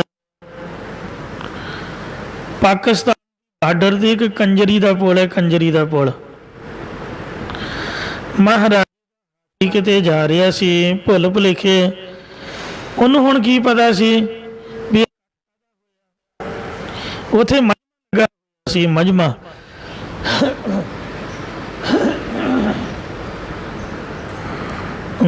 नच रही सी ते इकट्ठे सी। महाराजे ने हाथी खिलार लिया, जिस तरह आप खड़ो जा, पर मामा समझा काका गुरुद्वारे ते रस्ते च खलोना नहीं, किते सीधा घर जा अपने घर नूं आउणा है। कई मेरे वो माँ रोटी ठंडी पा के ठंडी कर लेंदी, वो खाण पीण वाला पदार्थ वो डीग डीग के बेचारी ते वो ब्याह ते मेरे वर्गे मत्था टेकण आई दिहाड़ी गुजार देंदे, अद्धा दिन आउंदियां ते अद्धा जांदियां। इन्हां गल्लां दा चस्का हुंदा कईयां नूं, कदी किते खलो कदी किते खलो। ये साडा सुभाव है आम तौर ते, जो आपां विचारदे नहीं समय की खराबी का कारण बनदा। इहो सियाणियां दा कहना है कि जे लई जाइए उसे दे विच ध्यान, जिस तरह निशानची दा निशाने ते हुंदा, आसे पासे का ख्याल त्याग देवे, नहीं तो घट जांदा है। सो कुदरती महाराज के मन में पता नहीं की आया, उन्हें आम जनता नाच नहीं देखा, वैसे हो गया। ਤੇ ਉਹ ਜਿਹੜੀ ਬੀਬੀ ਸੀਗੀ ਉਹਨੇ ਵੀ ਸਤਿਕਾਰ ਵਜੋਂ ਭੁਹੰਟਣੀ ਲਈ ਤੇ ਮਹਾਰਾਜੇ ਵੱਲ ਸਿਰ ਝੁਕਾਤਾ। ਆਦਾ ਸਲਾਮ ਸਲਾਮ। ਮਹਾਰਾਜੇ ਨੇ ਉਹਦੀ ਸਲਾਮ ਕਬੂਲ ਕਰ ਉਹਨੂੰ ਗਿਫਟ ਦਿੱਤਾ। ਉਹ ਨਿਹੰਗ ਸਿੰਘ ਸੀਗਾ, ਘੋੜਾ ਭਜਾ ਕੇ ਅਕਾਲ ਤਖਤ ਤੇ ਆ ਗਿਆ। ਨਿਹੰਗਾਂ ਦਾ ਕੀ ਲੈਣਾ, ਸ਼ਿਕਾਇਤ ਠੋਕਤੀ। ਅਕਾਲ ਤਖਤ ਨੂੰ ਅਸੀਂ ਇੱਕ ਮਖੌਲ ਜਿਹਾ ਬਣਾਇਆ ਹੋਇਆ ਹੈ, ਨਿੱਘੀ ਜੀ ਗੱਲ ਹੋਵੇ ਚਲੋ ਅਕਾਲ ਤਖਤ, ਸਿੰਘ ਸਾਹਿਬ ਫਲਾਣਾ ਜੀ, ਉਹਨਾਂ ਦਾ ਨਾਂ ਲੈ ਲੈ ਕੇ ਕਿਸੇ ਨੂੰ ਡਰਾਈ ਜਾਣਾ, ਕਿਸੇ ਨੂੰ ਧਮਕਾਈ ਜਾਣਾ। ਮੇਰੇ ਕੱਟੜ ਖਾ ਦੁਨੀਆ ਨੂੰ ਟਿਕਣ ਨਹੀਂ ਦਿੰਦੇ। ਇੱਕ ਦਿੱਤਾ ਹੈ ਦੁਨੀਆ ਦੇ ਵਿੱਚ ਤੇ ਮਖੌਲ ਤਖਤ। ਅਸਲੀ ਚੀਜ਼ ਜਿਹੜੀ ਮਨ ਨੇ ਬਣਾਈ ਉਹ ਮਨ ਦੇ ਵਿੱਚ ਸਾਡੇ ਘਟ ਗਈ ਹੈ। ਕਈ ਤਾਂ ਗੁੱਸੇ 'ਚ ਆ ਕੇ ਕਹਿੰਦੇ ਜਾਓ ਜਾਓ ਜੋ ਮਰਜ਼ੀ ਕਰ ਲਓ, ਆਪਾਂ ਨਹੀਂ ਮੰਨਦੇ। ਤੁਸੀਂ ਵੀ ਸਾਡੇ, ਤੁਸੀਂ ਕਿਹੜਾ ਮਹਾਰਾਜ ਵਾਰ ਵਿਰੋਧ। ਥੋੜਾ ਸੋਚਣਾ ਚਾਹੀਦਾ, ਚਾਹੀਦਾ ਮਿਲ ਬੈਠ ਕੇ ਆ ਪਿੰਡਾਂ ਦੇ ਸਰਪੰਚ ਨੰਬਰਦਾਰ, ਕੋਈ ਸੰਤ, ਕੋਈ ਮੋਹ ਆਪਾਂ ਮੰਨਦੇ, ਉਹਨਾਂ 'ਚ ਬੈਠਣਾ ਮੋਟਾ ਕੋਈ ਸੁਲ੍ਹਾ ਸਫਾਈ ਕਰ ਲੈਣੀ ਚਾਹੀਦੀ ਹੈ। ਤੀਜੇ ਦਿਨ ਅਕਾਲ ਤਖਤ ਵੀ ਨਹੀਂ, ਮਹਾਰਾਜੇ ਨੇ ਗੱਲ ਕੋਈ ਨਹੀਂ ਕੀਤੀ, ਐਵੇਂ ਝੂਠ ਬੋਲੀ। ਜਿਹੜਾ ਬੰਦਾ ਚੜਾ ਸਿਫਤ ਕਰਨੀ ਚਾਹੀਦੀ ਆ। ਹਾਂ ਉਹ ਖੜੇ ਸੁਰ ਸਹੀ ਸੀਗਾ ਤੇ ਪਰ ਸੀ ਉਹ ਚੜ੍ਹਦੀ ਕਲਾ ਅਵਸਥਾ ਦੇ ਵਿੱਚ। ਉਹਨੇ ਇੱਕ ਪਰਜਾ ਕੇ ਜਿਸ ਤਰ੍ਹਾਂ ਆਮ ਕਿਸੇ ਗਰੀਬ ਨੂੰ ਕੋਈ ਹੈ, ਵੱਡਾ ਬੰਦਾ ਹੈ, ਉਹਦੀ ਹੈਲਪ ਦੀ ਚੀਜ਼ ਦਿੰਦਾ ਹੈ, ਉਹਦੀ ਹੌਸਲਾ ਹੈ, ਉਹਦਾ ਉਹ ਕੰਮ ਸੀਗਾ, ਉਹਦੀ ਰੋਟੀ ਸੀਗੀ, ਉਹਦੀ ਰੋਟੀ ਸੀਗੀ, ਉਹਦੀ ਸੀਗੀ। ਤਾਂ ਮਹਾਰਾਜ ਰੂਪ ਦੇ ਵਿੱਚ ਹੌਸਲਾ ਅਫਜ਼ਾਈ ਕੀਤੀ ਤੇ ਪਰ ਨਿਹੰਗ ਸਿੰਘਾਂ ਨੇ ਸ਼ਿਕਾਇਤ ਲਾਤੀ ਜੀ। ਗੱਲ ਸਹੀ ਸੀਗੀ ਵੀ ਮਹਾਰਾਜਾ ਮੈਂ ਮਜਮੇ 'ਚ ਖੜਾ ਦੇਖਿਆ ਹੈ। ਅਕਾਲ ਬੜੀ ਕਲਾ ਵਾਲੇ ਸਨ, ਉਹਨਾਂ ਤਲਬ ਕੀਤਾ ਤੇ ਗੁਰੂ ਪਿਆਰੀ ਸਾਹਿਬ ਜੀ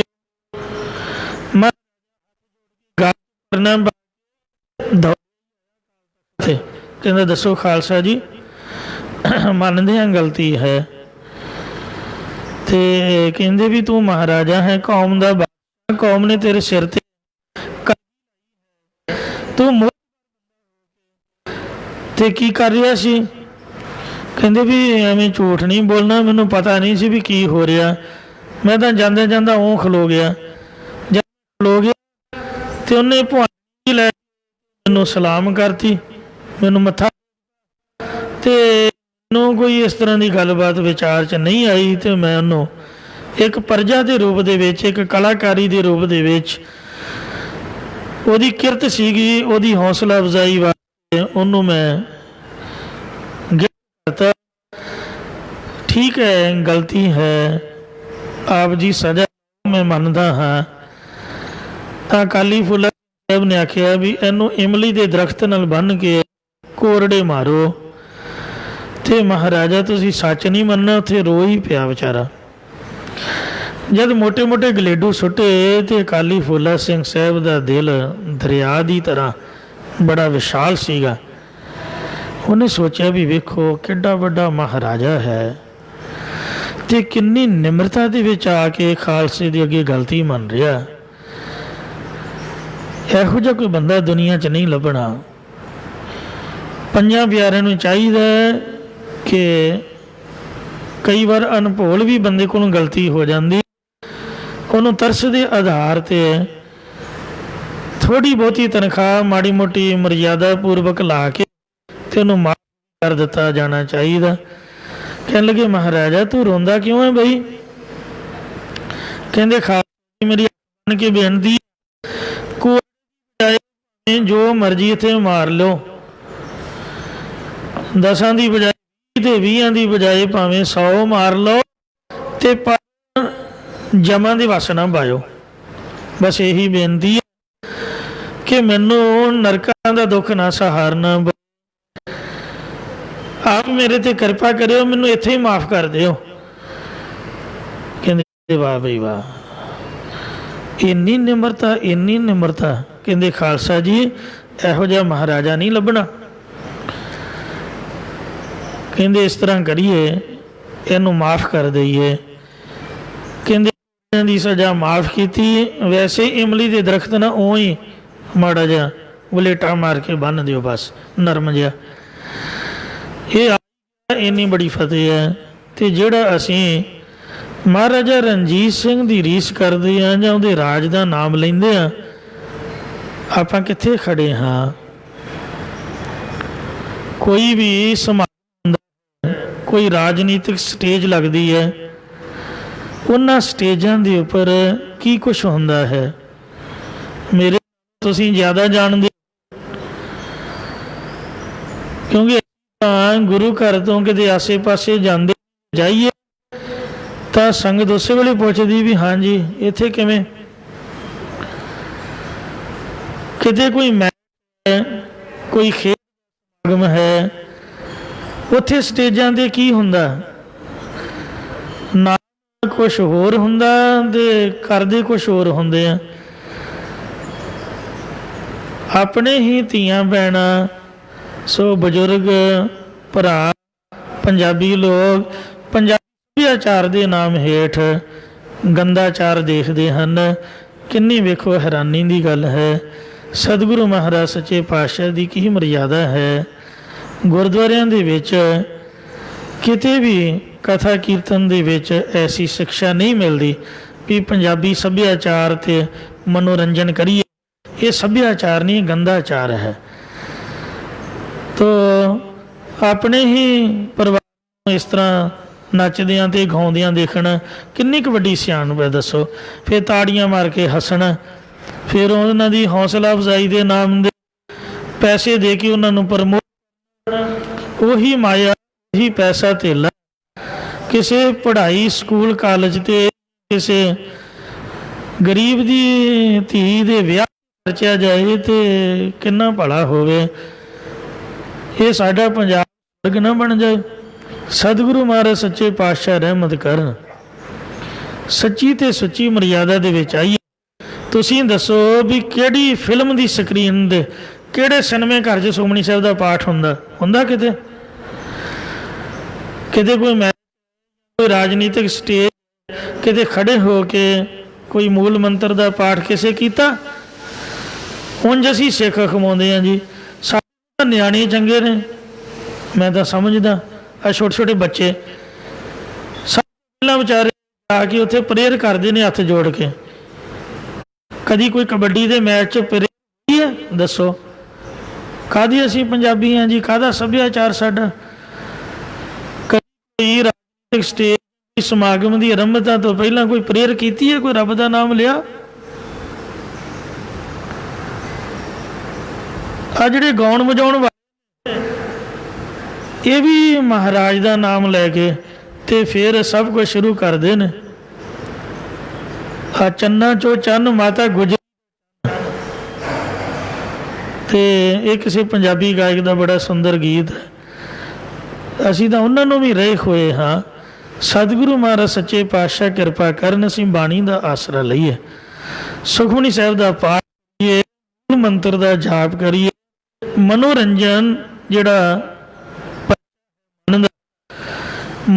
ਪਰਚਾਵਾ ਹੋਵੇ, ਜਿਹੜਾ ਖਾਦਾ ਹੈ ਜਦ ਅੰਮ੍ਰਿਤ ਛਕਦਾ ਹੈ ਤਾਂ ਪੰਜ ਪਿਆਰੀ ਸਾਹਿਬਾਂ ਨੇ ਸਿੱਖਿਆ ਦਿੰਦੇ ਨੇ ਕਿ ਪੂਜਾ ਅਕਾਲ ਕੀ ਕਰਨੀ ਹੈ, ਸਭ ਇਸ ਦੇ ਨਾਮ ਹੇਠ। ਐਵੇਂ ਨਹੀਂ ਕਿਤੇ ਇੱਧਰ ਉੱਧਰ ਤੁਰੇ ਫਿਰਨਾ, ਕਿਤੇ ਉੱਥੇ ਵੀ ਜਾ ਕੇ ਖੜੇ ਹੋ ਜਾਣਾ। ਕਿਤੇ ਕੋਈ ਈਸਾਈ ਪ੍ਰੇਅਰ ਹੋ ਰਹੀ ਹੈ ਉੱਥੇ ਵੀ ਜਾ ਕੇ ਕਹਿਣਾ ਮੇਰੀ ਅਰਦਾਸ ਕਰੋ, ਤੇ ਉਹ ਆਪਾਂ ਕਹਿਣਾ ਵੀ ਆਪਾਂ ਅੰਮ੍ਰਿਤਧਾਰੀ ਹਾਂ, ਆਪਾਂ ਗੁਰੂ ਦੇ ਸਿੱਖ ਹਾਂ। ਮਹਾਰਾਜ ਜੀ ਤਰਪਾਸ਼ਾ ਦਾ ਬਚਨ ਹੈ, ਜੋਤ ਜਪੈ ਨਿਸਬਾਸੋ, ਮਨ ਨੈਕ ਨਾ ਆਨੈ, पूरन प्रेम भरतीत साजा और मड़ी मट भूल ना मन है। मन ਨੂੰ ਸਥਿਰ ਰੱਖਣਾ ਹੈ। ਸਥਿਰ ਕਿਵੇਂ ਰਹੂਗਾ? ਬਤਾ ਜਾਪ ਤਾਂ ਆਪਾਂ ਕਰਦੇ ਨਹੀਂ, ਤਾਂ ਲੱਗ ਆਉਂਦੀ ਨਹੀਂ, ਕਦੀ ਲੰਘੇ ਨਿਤਾਂ ਦਾ ਗੁਟਕਾ ਕਦੀ ਪ੍ਰਕਾਸ਼ ਕੇ ਦੇਖਿਆ, ਕਈ ਵਾਰ ਵੀ ਸ਼ਾਇਦ ਸਭ ਕੁਝ ਸਿੱਖੀ ਸਰੂਪ ਵੀ, ਪਰ ਨਿਤਨੇਮ ਨਹੀਂ ਕੀਤਾ ਤਾਂ ਫਿਰ ਮਨ ਕਿਵੇਂ ਸਥਿਰ ਹੋਏ? ਸੁਖਮਨੀ ਸਾਹਿਬ ਦੇ ਵਿੱਚ ਪਾਤਸ਼ਾਹ ਦਾ ਬਚਨ, ਜੇ ਅੰਦਰ ਕੋ ਥੰਮੈ ਥੰਮਣ, ਆ ਜਿਹੜੀ ਛੱਤ ਇਹਨੂੰ ਵੇਖੋ, ਥੰਮੇ ਨੇ ਆਸਰਾ ਦਿੱਤਾ, ਥੰਮੇ ਤੋਂ ਬਗੈਰ ਛੱਤ ਟਿਕ ਸਕਦੀ। ਇਉਂ ਜਿਹੜਾ ਮਨ ਦਾ ਜੇ ਕਹੀਏ ਕਿ ਗੱਲੀ ਬਾਤੀ ਹੋ ਜਾ, ਇਹ ਗੱਲ ਨਹੀਂ ਬਣਦੀ। ਜਿਵੇਂ ਛੱਤ ਨੂੰ ਜੇ ਥੰਮਾ ਲਾਈਦਾ, ਇਉਂ ਮਨ ਉਹ ਜਿਹੜਾ ਗੁਰੂ ਦੇ ਸ਼ਬਦ ਨਾਲ ਹੋ ਸਕਦਾ ਹੈ। ਪੂਜਾ ਦਾ ਮਨੋਰੰਜਨ ਨਾ ਹੱਸ ਕੇ ਕਰਕੇ ਨਹੀਂ, ਰੰਗ ਤੁਮ ਬਹੁ ਵਿਧੀ ਚਾਏ ਲੱਗ ਰਹੇ, ਆਇਓ ਪਾ ਤਾਂ ਸਰਬ ਕੀ ਜੋਣ ਗਿਆ। ਕਈ ਕਹਿੰਦੇ ਮਹਾਰਾਜ ਗੁਰੂ ਨਾਨਕ ਸਾਹਿਬ ਨੇ ਵੀ ਲਿਖਿਆ ਹੋਇਆ ਜੀ, ਜਿਹੜਾ ਬੇਟਾ ਆਪਾਂ ਉਹ ਪੜ੍ਹਦੇ ਆ ਪੜ੍ਹਦੇ ਵੀ ਸਰਪ ਕੀ ਜੋਣ ਗਿਆ, ਵੀ ਸੱਪ ਬਣਨਾ ਪੈਂਦਾ ਰੰਗ ਤਮਾਸ਼ਿਆਂ ਦੇ ਵਿੱਚ। ਆਪਾਂ ਨੱਚਣ ਕੁੱਦਣ ਮਨ ਕਾ ਚਾਓ ਹੈ ਜੀ, ਉਹ ਮਨ ਦਾ ਚਾਓ ਹੀ ਲਿਖਿਆ, ਹੋਰ ਤਾਂ ਨਹੀਂ ਕੁਛ, ਭਗਤੀ ਤੇ ਨਹੀਂ ਨਾ ਲਿਖੀ। ਸੰਗਤ ਗੁਰੂ ਜੀ ਦੀ ਬਾਣੀ ਬਣਨੀ ਇਹ ਹੈ। ਤੇ ਇਸ ਮਹਾਰਾਜ ਕਹਿੰਦੇ ਜੋ ਦਰ ਕੋ ਥੰਮੈ ਥੰਮਣ ਤਿਉ ਗੁਰ ਕਾ ਮਨ ਅਸਥੰਮਣ, ਜੋ ਪ੍ਰਾਣੀ ਗੁਰ ਚਰਨ ਲਗਤਰ ਜੰਦ ਦੀਪਕ ਪ੍ਰਕਾਸ਼। ਸੋ ਜਿਵੇਂ ਮਹਾਰਾਜ ਸੱਚੇ ਪਾਤਸ਼ਾਹ ਜਿਵੇਂ ਦੀਵਾ ਜਿਹੜਾ ਹਨੇਰੇ 'ਚ ਪ੍ਰਕਾਸ਼ ਕਰਦਾ, ਇਵੇਂ ਮਹਾਰਾਜ ਦਾ ਸ਼ਬਦ ਆਪਣਾ ਜੇ ਅੰਧ ਗੁਬਾਰਾ ਹਰ ਕਾ ਸੰਗ ਉਜਿਆਰਾ, ਜਨ ਤੇਰਾ ਕੋ ਨਾ ਸੰਜਾਨੋ ਹਰ ਕਾ ਨਾਮ ਮਹਾ ਭਿਆਨ ਤਪਤ ਬੋ ਕਾਂ, ਤੇ ਨਾਮ ਕੀ ਤੂੰ ਮੂੰਹ ਪ੍ਰਸ਼ਾਵ। ਨੱਚਣ ਗਾਉਣ ਦੇ ਨਾਲ ਨਹੀਂ ਕੋਈ ਸਹਾਇਤਾ ਮਿਲਣੀ ਹੈ, ਰੰਗ ਤਮਾਸ਼ਿਆਂ ਨਾਟਕਾਂ ਫਿਲਮਾਂ ਦੇ ਨਾਲ ਕੋਈ ਸਹਾਇਤਾ ਨਹੀਂ ਹੋਣੀ। ਸਹਾਇਤਾ ਹੋਣੀ ਸੁਖਮਨੀ ਸਾਹਿਬ ਦੇ ਪਾਠ ਨਾਲ, ਜਪਜੀ ਸਾਹਿਬ ਦੇ ਪਾਠ, ਚੌਪਈ ਸਾਹਿਬ ਦੇ ਪਾਠ ਨਾਲ। ਜਿੰਨੀ ਮਰਜ਼ੀ ਤਾਂ ਚੀਜ਼ ਹੋਵੇ ਵੇ ਮਨ ਚੰਚਲ ਹੁੰਦਾ ਹੈ। ਤੇ ਜਿਹਨੇ 3 ਘੰਟੇ ਖੱਚਖਾਨਾ ਵੇਖਿਆ ਤੇ ਫਿਰ ਉਹ ਦੱਸੋ ਨਿਤਨੇਮ ਕੀ ਕਰੂਗਾ, ਮਾਲਾ ਕੀ ਫੇਰੂਗਾ? ਜੇ ਰਾਤ ਦੇ ਸਾਰੀ ਰਾਤ ਦੇ ਵਿੱਚ ਉਸ ਤਰ੍ਹਾਂ ਹੀ ਲੰਘ ਜਾਊਗੀ। ਜੇ ਦਿਨੇ ਵੇਖਿਆ ਤੇ 5-6 ਘੰਟੇ ਉਹ ਮਨ ਟਿਕੇਗਾ ਨਹੀਂ। ਪਰ ਬਾਣੀ ਦੀ ਕਥਾ ਕੇ ਮਹਾਰਾਜ ਦਾ ਕੀਰਤਨ ਸੁਣ ਕੇ ਹੈ ਤੇ ਕਰਨ ਲੱਗਿਆ ਤੇ ਔਖਾ ਜਾਪਦਾ, ਪਰ ਉਹਦੇ ਤੋਂ ਬਾਅਦ ਜਿਹੜਾ ਰਸ ਇਕੱਤਰ ਹੁੰਦਾ ਹੈ ਜੀਓ, ਜਿਵੇਂ ਜਿਹੜੇ ਆ ਮੱਝਾਂ ਗਾਵਾਂ ਆਦਿਕ ਹਨ, ਉਹ ਜਲਦੀ ਭੋਜਨ ਆਪਣੇ ਪੇਟ ਦੇ ਵਿੱਚ ਪਾ ਕੇ ਫਿਰ ਸਾਰੀ ਦਿਹਾੜੀ ਉਹਦਾ ਰਸ ਲੈਂਦੀਆਂ ਰਹਿੰਦੀਆਂ, ਜਿਹਨੂੰ ਕਹਿੰਦੇ ਗਾਲੀ ਕਰਨੀ। ਇੰਝ ਹੀ ਗੁਰੂ ਮਹਾਰਾਜ ਸਾਹਿਬ ਸੱਚੇ ਪਾਤਸ਼ਾਹ ਜੀ ਦਾ ਅੰਮ੍ਰਿਤ ਨਾਮ ਭੋਜਨ ਦੀ ਤਰ੍ਹਾਂ ਹੈ। ਅੰਮ੍ਰਿਤ ਨਾਮ ਭੋਜਨ ਕੋਈ ਦੇ ਕੋਟ ਮੱਧੇ ਕੋ ਵਿਰਲਾ, ਕਰੋੜਾਂ ਦੇ ਵਿੱਚੋਂ ਕੋਈ ਇੱਕ ਅੱਧਾ ਮਹਾਂਪੁਰਖ ਹੈ। ਫਿਰ ਉਸ ਰਸਤੇ ਦੇ ਵਿੱਚ ਇਹ ਸਾਡੇ ਸਾਵਾ ਉਹ ਰਸ, ਇਹ ਰਸ ਨਹੀਂ ਬਾਵਾ। ਇਉਂ ਖੇਡਾਂ ਮੰਨਦੀਆਂ ਨੇ ਦੁਨੀਆ ਦੇ ਵਿੱਚ। ਜੇ ਮਨ ਨੂੰ ਟਿਕਾ ਲਾਂਗੇ ਤਾਂ ਚੜ੍ਹਦੀ ਕਲਾ, ਜੇ ਮਨ ਨਹੀਂ ਟਿਕਿਆ ਤਾਂ ਫਿਰ ਕੁਝ ਵੀ ਅਰਥ ਦੇ ਵਿੱਚ ਨਹੀਂ ਹੈ। ਇਹ ਸਾਰ ਕੁਤਾਵਲੀ ਨਾਮੇ ਪੁਸਤਕ ਦਾ ਕਰਤਾ ਕਵੀ ਹਰਦਿਆਲ, ਉਹਨੇ ਇੱਕ ਛੋਟੀ ਜਿਹੀ ਸਟੋਰੀ ਲਿਖੀ ਹੈ, ਭਾਵੇਂ ਸੱਚੀ ਨਹੀਂ ਹੁੰਦੀ। ਇੱਕ ਦ੍ਰਿਸ਼ਟਾਂਤ ਦਿੱਤਾ ਹੈ ਕਿਸੇ ਭੂਤ ਦਾ, ਕਿਸੇ ਦਿਓ ਕਿ ਕੋਈ ਨੌਕਰ ਖਰੀਦਣ ਵਾਸਤੇ ਮੰਡੀ ਦੇ ਵਿੱਚ ਗਿਆ। ਪੁਰਾਣੇ ਟਾਈਮ ਦੇ ਗੁਲਾਮ ਖਰੀਦ ਕੇ ਘਰ ਆਈ ਜਾਂਦੇ। ਕੋਈ ਵੇਚ ਰਿਹਾ ਸੀ, ਉਹਨੇ 500 ਰੁਪਈਆ ਤੇ ਸ਼ਾਹ ਨੇ ਉਹਦੇ ਗੁਣ ਤੇ ਔਗਣ ਵੇਖ 500 ਰੁਪਈਆ ਦੇ ਕੇ ਜਿੰਨ ਨੂੰ ਮੁੱਲ ਖਰੀਦ ਲਿਆ। समझा सावधान रही भाई, काम तो ये तेरे कहण तो पहला ही कर देऊगा, जिन्ने उन्ने करे, कोई आनी कानी नहीं, कोई ढिल मठ नहीं। पर औगण जो फिर ये तेनों खा जाए। वो कहन लगा मेरे काम ही इन्ने ने, हरेक की दुकान ते मैं इहनूं वेच नहीं दियांगा, मैनूं तो इहो जिहा बंदा चाहीदा सी। जद उहनूं घर लिया ते आखिर काम मुकदे सारे पूरे, वो बड़ी काम संपूर्ण करके कहे दसो किहड़ा काम है। उन्होंने फिक्र पैन लग पे कि जे सारे मेरे फिनिश हो गए तो इन्हें मेरा काम तो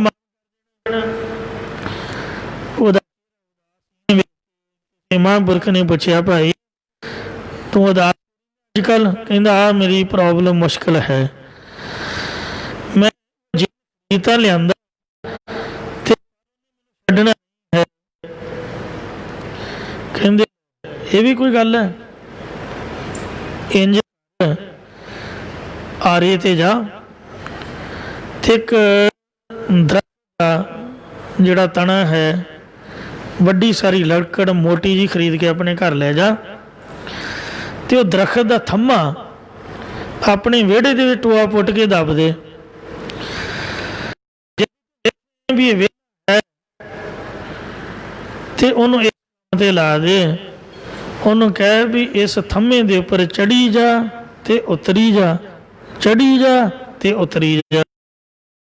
क्यों जद काम संपूर्ण हो गए, कहने लगा हाँ जी दसो मेरे आका क्या है? कहने लगा हुक्म तेनू कि वह थम्मा वेख्या ही हो वेड़े दे, ये तेरा काम है भी ये ते चढ़ी जा ते उतरी जा, चढ़ी जा ते उतरी जा। ना काम मुके ना खेड़ा छुटे। आखिर बेचारा वो हंब गया ते पैरी पै के बस च आ गया। कहने लगा मेरे हथ जोड़े, तुसी मेरे मालिक हो, मैं चुप करके तुहाडे कोल बैठा रहांगा, मैं तो थक गया हंब गया, हुण मैं तुहानूं कुछ नहीं कहांगा, जिहड़ा काम होवे जरूरी मैनूं दस दे, वो मैं भलमा करके फिर तुहाडे कोल आके बैठ जावांगा। कहंदे हुण गल बनी। ये साडा मन एक भूतनी की तरह है, एक जी तरह है। महापुरख सारे जुगती दसदे ने इहनूं वस कर। बाबा जी ने जथेदार नूं बुलाया, जथेदार ने मैनूं दसिया ते कहन लगे आ जिहड़े ज्ञानी ने ये की करदे हुंदे ने, मतलब आ जिहड़े कथा करदे ने बाकियां दियां ड्यूटियां ने, जिन्ने भजंगी संथਿਆ करदे ने सिखण वाले सारे आउंदे ने, कोई पकाउंदा ते कोई साफ सफाई की सेवा करदा, किसी प्रसाद बनाउणा, किसी वरताउणा, ते आ तुरे फिरदे आ की करदे? इन्हां नूं विहला नहीं रहण देना, काम दे लाई रख जिहड़ा मर्जी होए। जे विहले ते फिर भला नहीं इन्हां दा। संगत दा एक गुण है, संगत अध करूआ गणक उधारे। कहंदे कलम फड़ा इन्हां दे हथ, बाणी मुकण वाली नहीं है, जिन्नी मर्जी लिखी जाओ, इन्हां नूं कहो भी लिखिया करन। इन्नी कथा की महापुरखा ने, वो कैस्टां दे विच रिकार्ड, ये विहले करदे ने, इन्हां तों काम लो। तो उन्हें फिर कैस्टां मन्नियां ते टेप रिकार्डां, कहंदे बह जाओ भाई, बंदे बन जाओ, सुनिया करो ते लिखिया करो। वो सहजे सहजे करने भी कठिन है, जे लगातार करो फिर भी शरीर नूं बड़ा सोधना पैंदा, बड़ा कठिन है। ते कथा तो गांह दी अगे दी अगे समुंदर की तरह है, कोई अंत ही नहीं, कोई था मुकण वाली चीज़ ही नहीं। ने सिੱਖੀ ਦੇ ਵਿੱਚ एक थम्मा ਦਿੱਤਾ, थम्मा मन ਨੂੰ ਸਮਝਾਉਣ ਖਾਤਰ, ਤੇ ਸੰਤਾਂ ਨੇ ਜੁਗਤੀ ਦਿੱਤੀ ਹੈ ਵੀ ਚੜੀ ਜਾਓ ਤੇ ਉਤਰੀ ਜਾਓ, ਚੜੀ ਜਾਓ ਤੇ ਉਤਰੀ ਜਾਓ। बाबा जरनैल सिंह जी खालसा पिंडां वाले खुद आप सह करदे ਨੂੰ ਕਹਿੰਦੇ ਨਿਤਨੇਮ। ਗੁਰੂ ਗ੍ਰੰਥ ਸਾਹਿਬ ਦਾ ਵੀ ਨਿਤਨੇਮ। ਅੰਗ ਮਹਾਂਪੁਰਖ ਸਾਧ ਸੰਗਤ ਜੇ ਗੁਰੂ ਗ੍ਰੰਥ ਸਾਹਿਬ ਦੇ ਪੜ੍ਹਦੇ ਤੇ ਸੰਗਰਾਂਦ ਵਾਲੇ ਦਿਨ ਭੋਗ ਪਾਉਂਦੇ। ਵੈਸੇ 36 ਅੰਗ ਕਰੀਏ ਤੇ ਮਹੀਨੇ ਬਾਅਦ ਪੈ ਜਾਂਦਾ, ਆਪਣਾ 4 ਦਿਨਾਂ ਬਾਅਦ। ਜੇ 50 ਕਰੋ ਤੇ ਫਿਰ ਜਾਂਦੀ ਹੈ।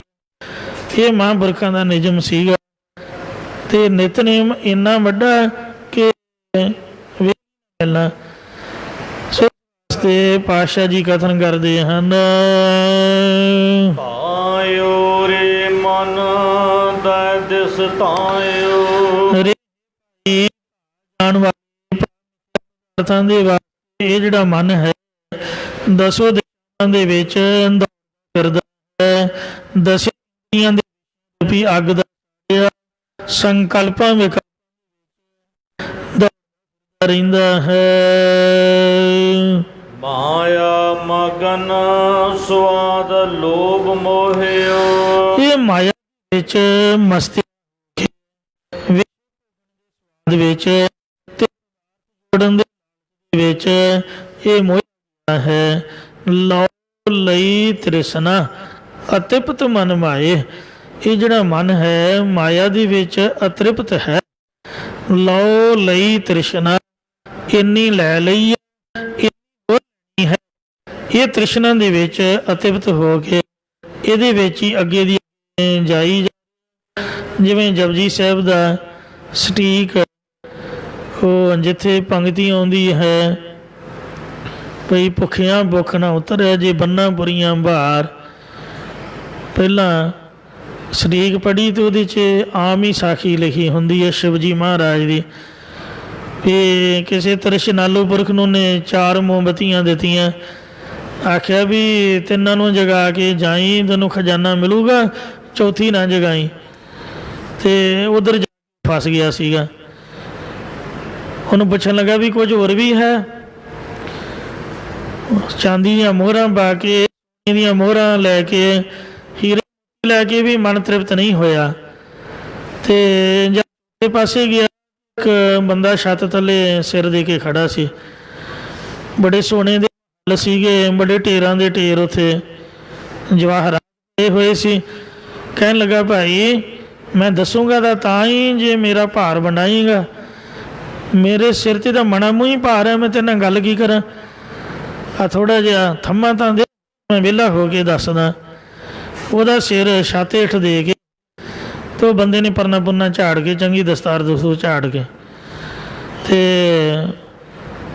ਮੁੜ ਕੇ ਫੁਲਕਾ ਹੋ ਕੇ ਸਾਹ ਸੂਹ ਲੈ ਕੇ ਕਹਿੰਦਾ ਚੰਗਾ ਸਤਿ ਸ੍ਰੀ ਅਕਾਲ, ਲੱਗਾ ਤੁਰਨ। ਉਹ ਕਹਿੰਦੀ ਰੁਕ ਜਾ ਓਏ, ਦੱਸ ਕੀ ਤਾਂ ਜਾ, ਕਿੱਧਰ ਚੱਲਿਆ? ਮੈਂ ਤਾਂ ਤੈਨੂੰ ਥੋੜ੍ਹੇ ਚਿਰ ਲਈ ਛੱਡਿਆ ਸੀ। ਕਹਿੰਦਾ ਬਸ ਮੈਂ ਵੀ ਤੇਰੇ ਵਰਗਾ ਸੀਗਾ, ਮੈਂ ਕੀ ਤੈਨੂੰ ਦੱਸਣਾ ਹੈ। ਹੁਣ ਤੇਰੇ ਨੂੰ ਵੀ ਕੋਈ ਵੱਡਾ ਕੋਈ ਤ੍ਰਿਸ਼ਨਾਲੂ ਹੋਰ ਆਊਗਾ ਤਾਂ ਤੈਨੂੰ ਛਡਾਊਗਾ। ਇਹ ਪਈ ਹੈ ਮਨ ਦੇ, ਇਹ ਮਾਇਆ ਵਿੱਚ ਮਸਤ ਹੋ ਕੇ ਵਿਸ਼ੇ ਭੋਗਣ ਦੇ ਸਵਾਦ ਵਿੱਚ ਜੋੜ ਅੱਗੇ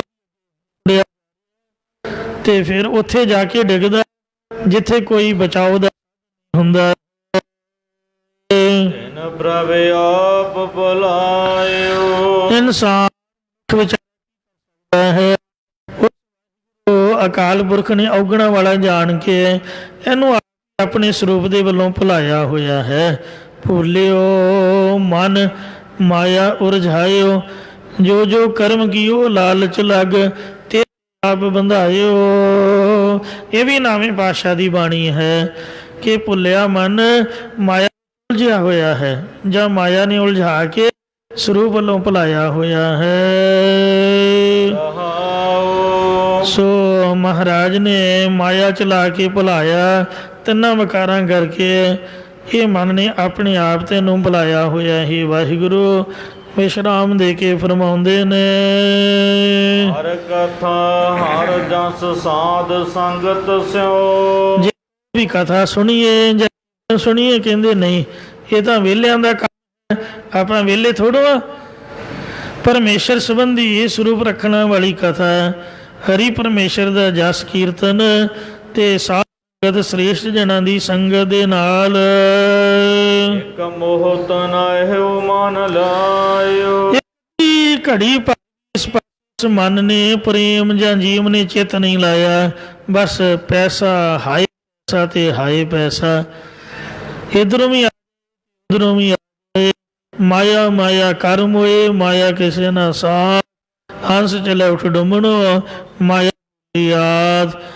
ਇਸੇ ਪ੍ਰਕਾਰ ਹਰ ਕਥਾ ਹਰ ਜਸ ਸਾਧ ਸੰਗਤ ਸਿਓ। ਸਾਧ ਨਾਲ ਮਿਲ ਕੇ ਪਰਮੇਸ਼ਰ ਦੀ ਕਥਾ ਦੇ ਵਿੱਚ, ਪਰਮੇਸ਼ਰ ਦੇ ਜਸ ਵਿੱਚ ਮੋਹਤ ਨਯੋ ਮਨ ਲਾਇਓ। ਕਬੀਰ ਜੀ ਨੇ ਆਖਿਆ, ਕਬੀਰ ਤੇ ਆ ਛੇਤੀ ਗੋਸ਼ਟੀ ਕੀਨੇ ਸੋਲਾ ਪਰਦੀ ਕੱਢੀ ਚੰਗੇ ਵਾਸਤੇ 24 ਘੰਟੇ ਹੀ ਬੁਰੇ ਕਾਮ ਕੋ ਉੱਠ ਖਲੋਇਆ।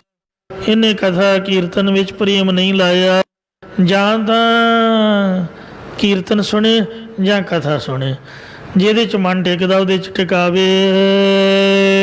ਦਿਗਸਿਓ ਪੇਖ ਰੰਗ ਕੁਸੁੰਭ ਕੋ। ਜਿਵੇਂ ਕੋਈ ਕੁਸੁੰਭੇ ਦੇ ਫੁੱਲਾਂ ਦਾ ਗੂੜਾ ਖਿੜਿਆ ਪ੍ਰਸੰਨ ਹੁੰਦਾ ਹੈ। ਪਾਰ ਗ੍ਰੇਹਾ ਜੋਹਨ ਜਾਇਓ। ਇਸੇ ਪ੍ਰਕਾਰ ਕੁਸੁੰਭੇ ਫੁੱਲ ਦੇ ਵਾਂਗ ਮਿਥਿਆ ਪਦਾਰਥ ਨੂੰ ਵੇਖ ਜਾਂ ਮਾਇਆ ਆਦਿ ਨੂੰ ਵੇਖ ਪ੍ਰਸੰਨ ਹੁੰਦਾ, ਤੇ ਪਰਾਈ ਵਿੱਚ ਪਰਾਈਆਂ ਇਸਤਰੀਆਂ ਦੇ ਰੂਪਾਂ ਨੂੰ ਤੱਕਣ ਵਾਸਤੇ ਤੁਰਿਆ ਰਹਿੰਦਾ, ਕਦੀ ਕਿਸੇ ਘਰ ਕਦੀ ਕਿਸੇ ਘਰ।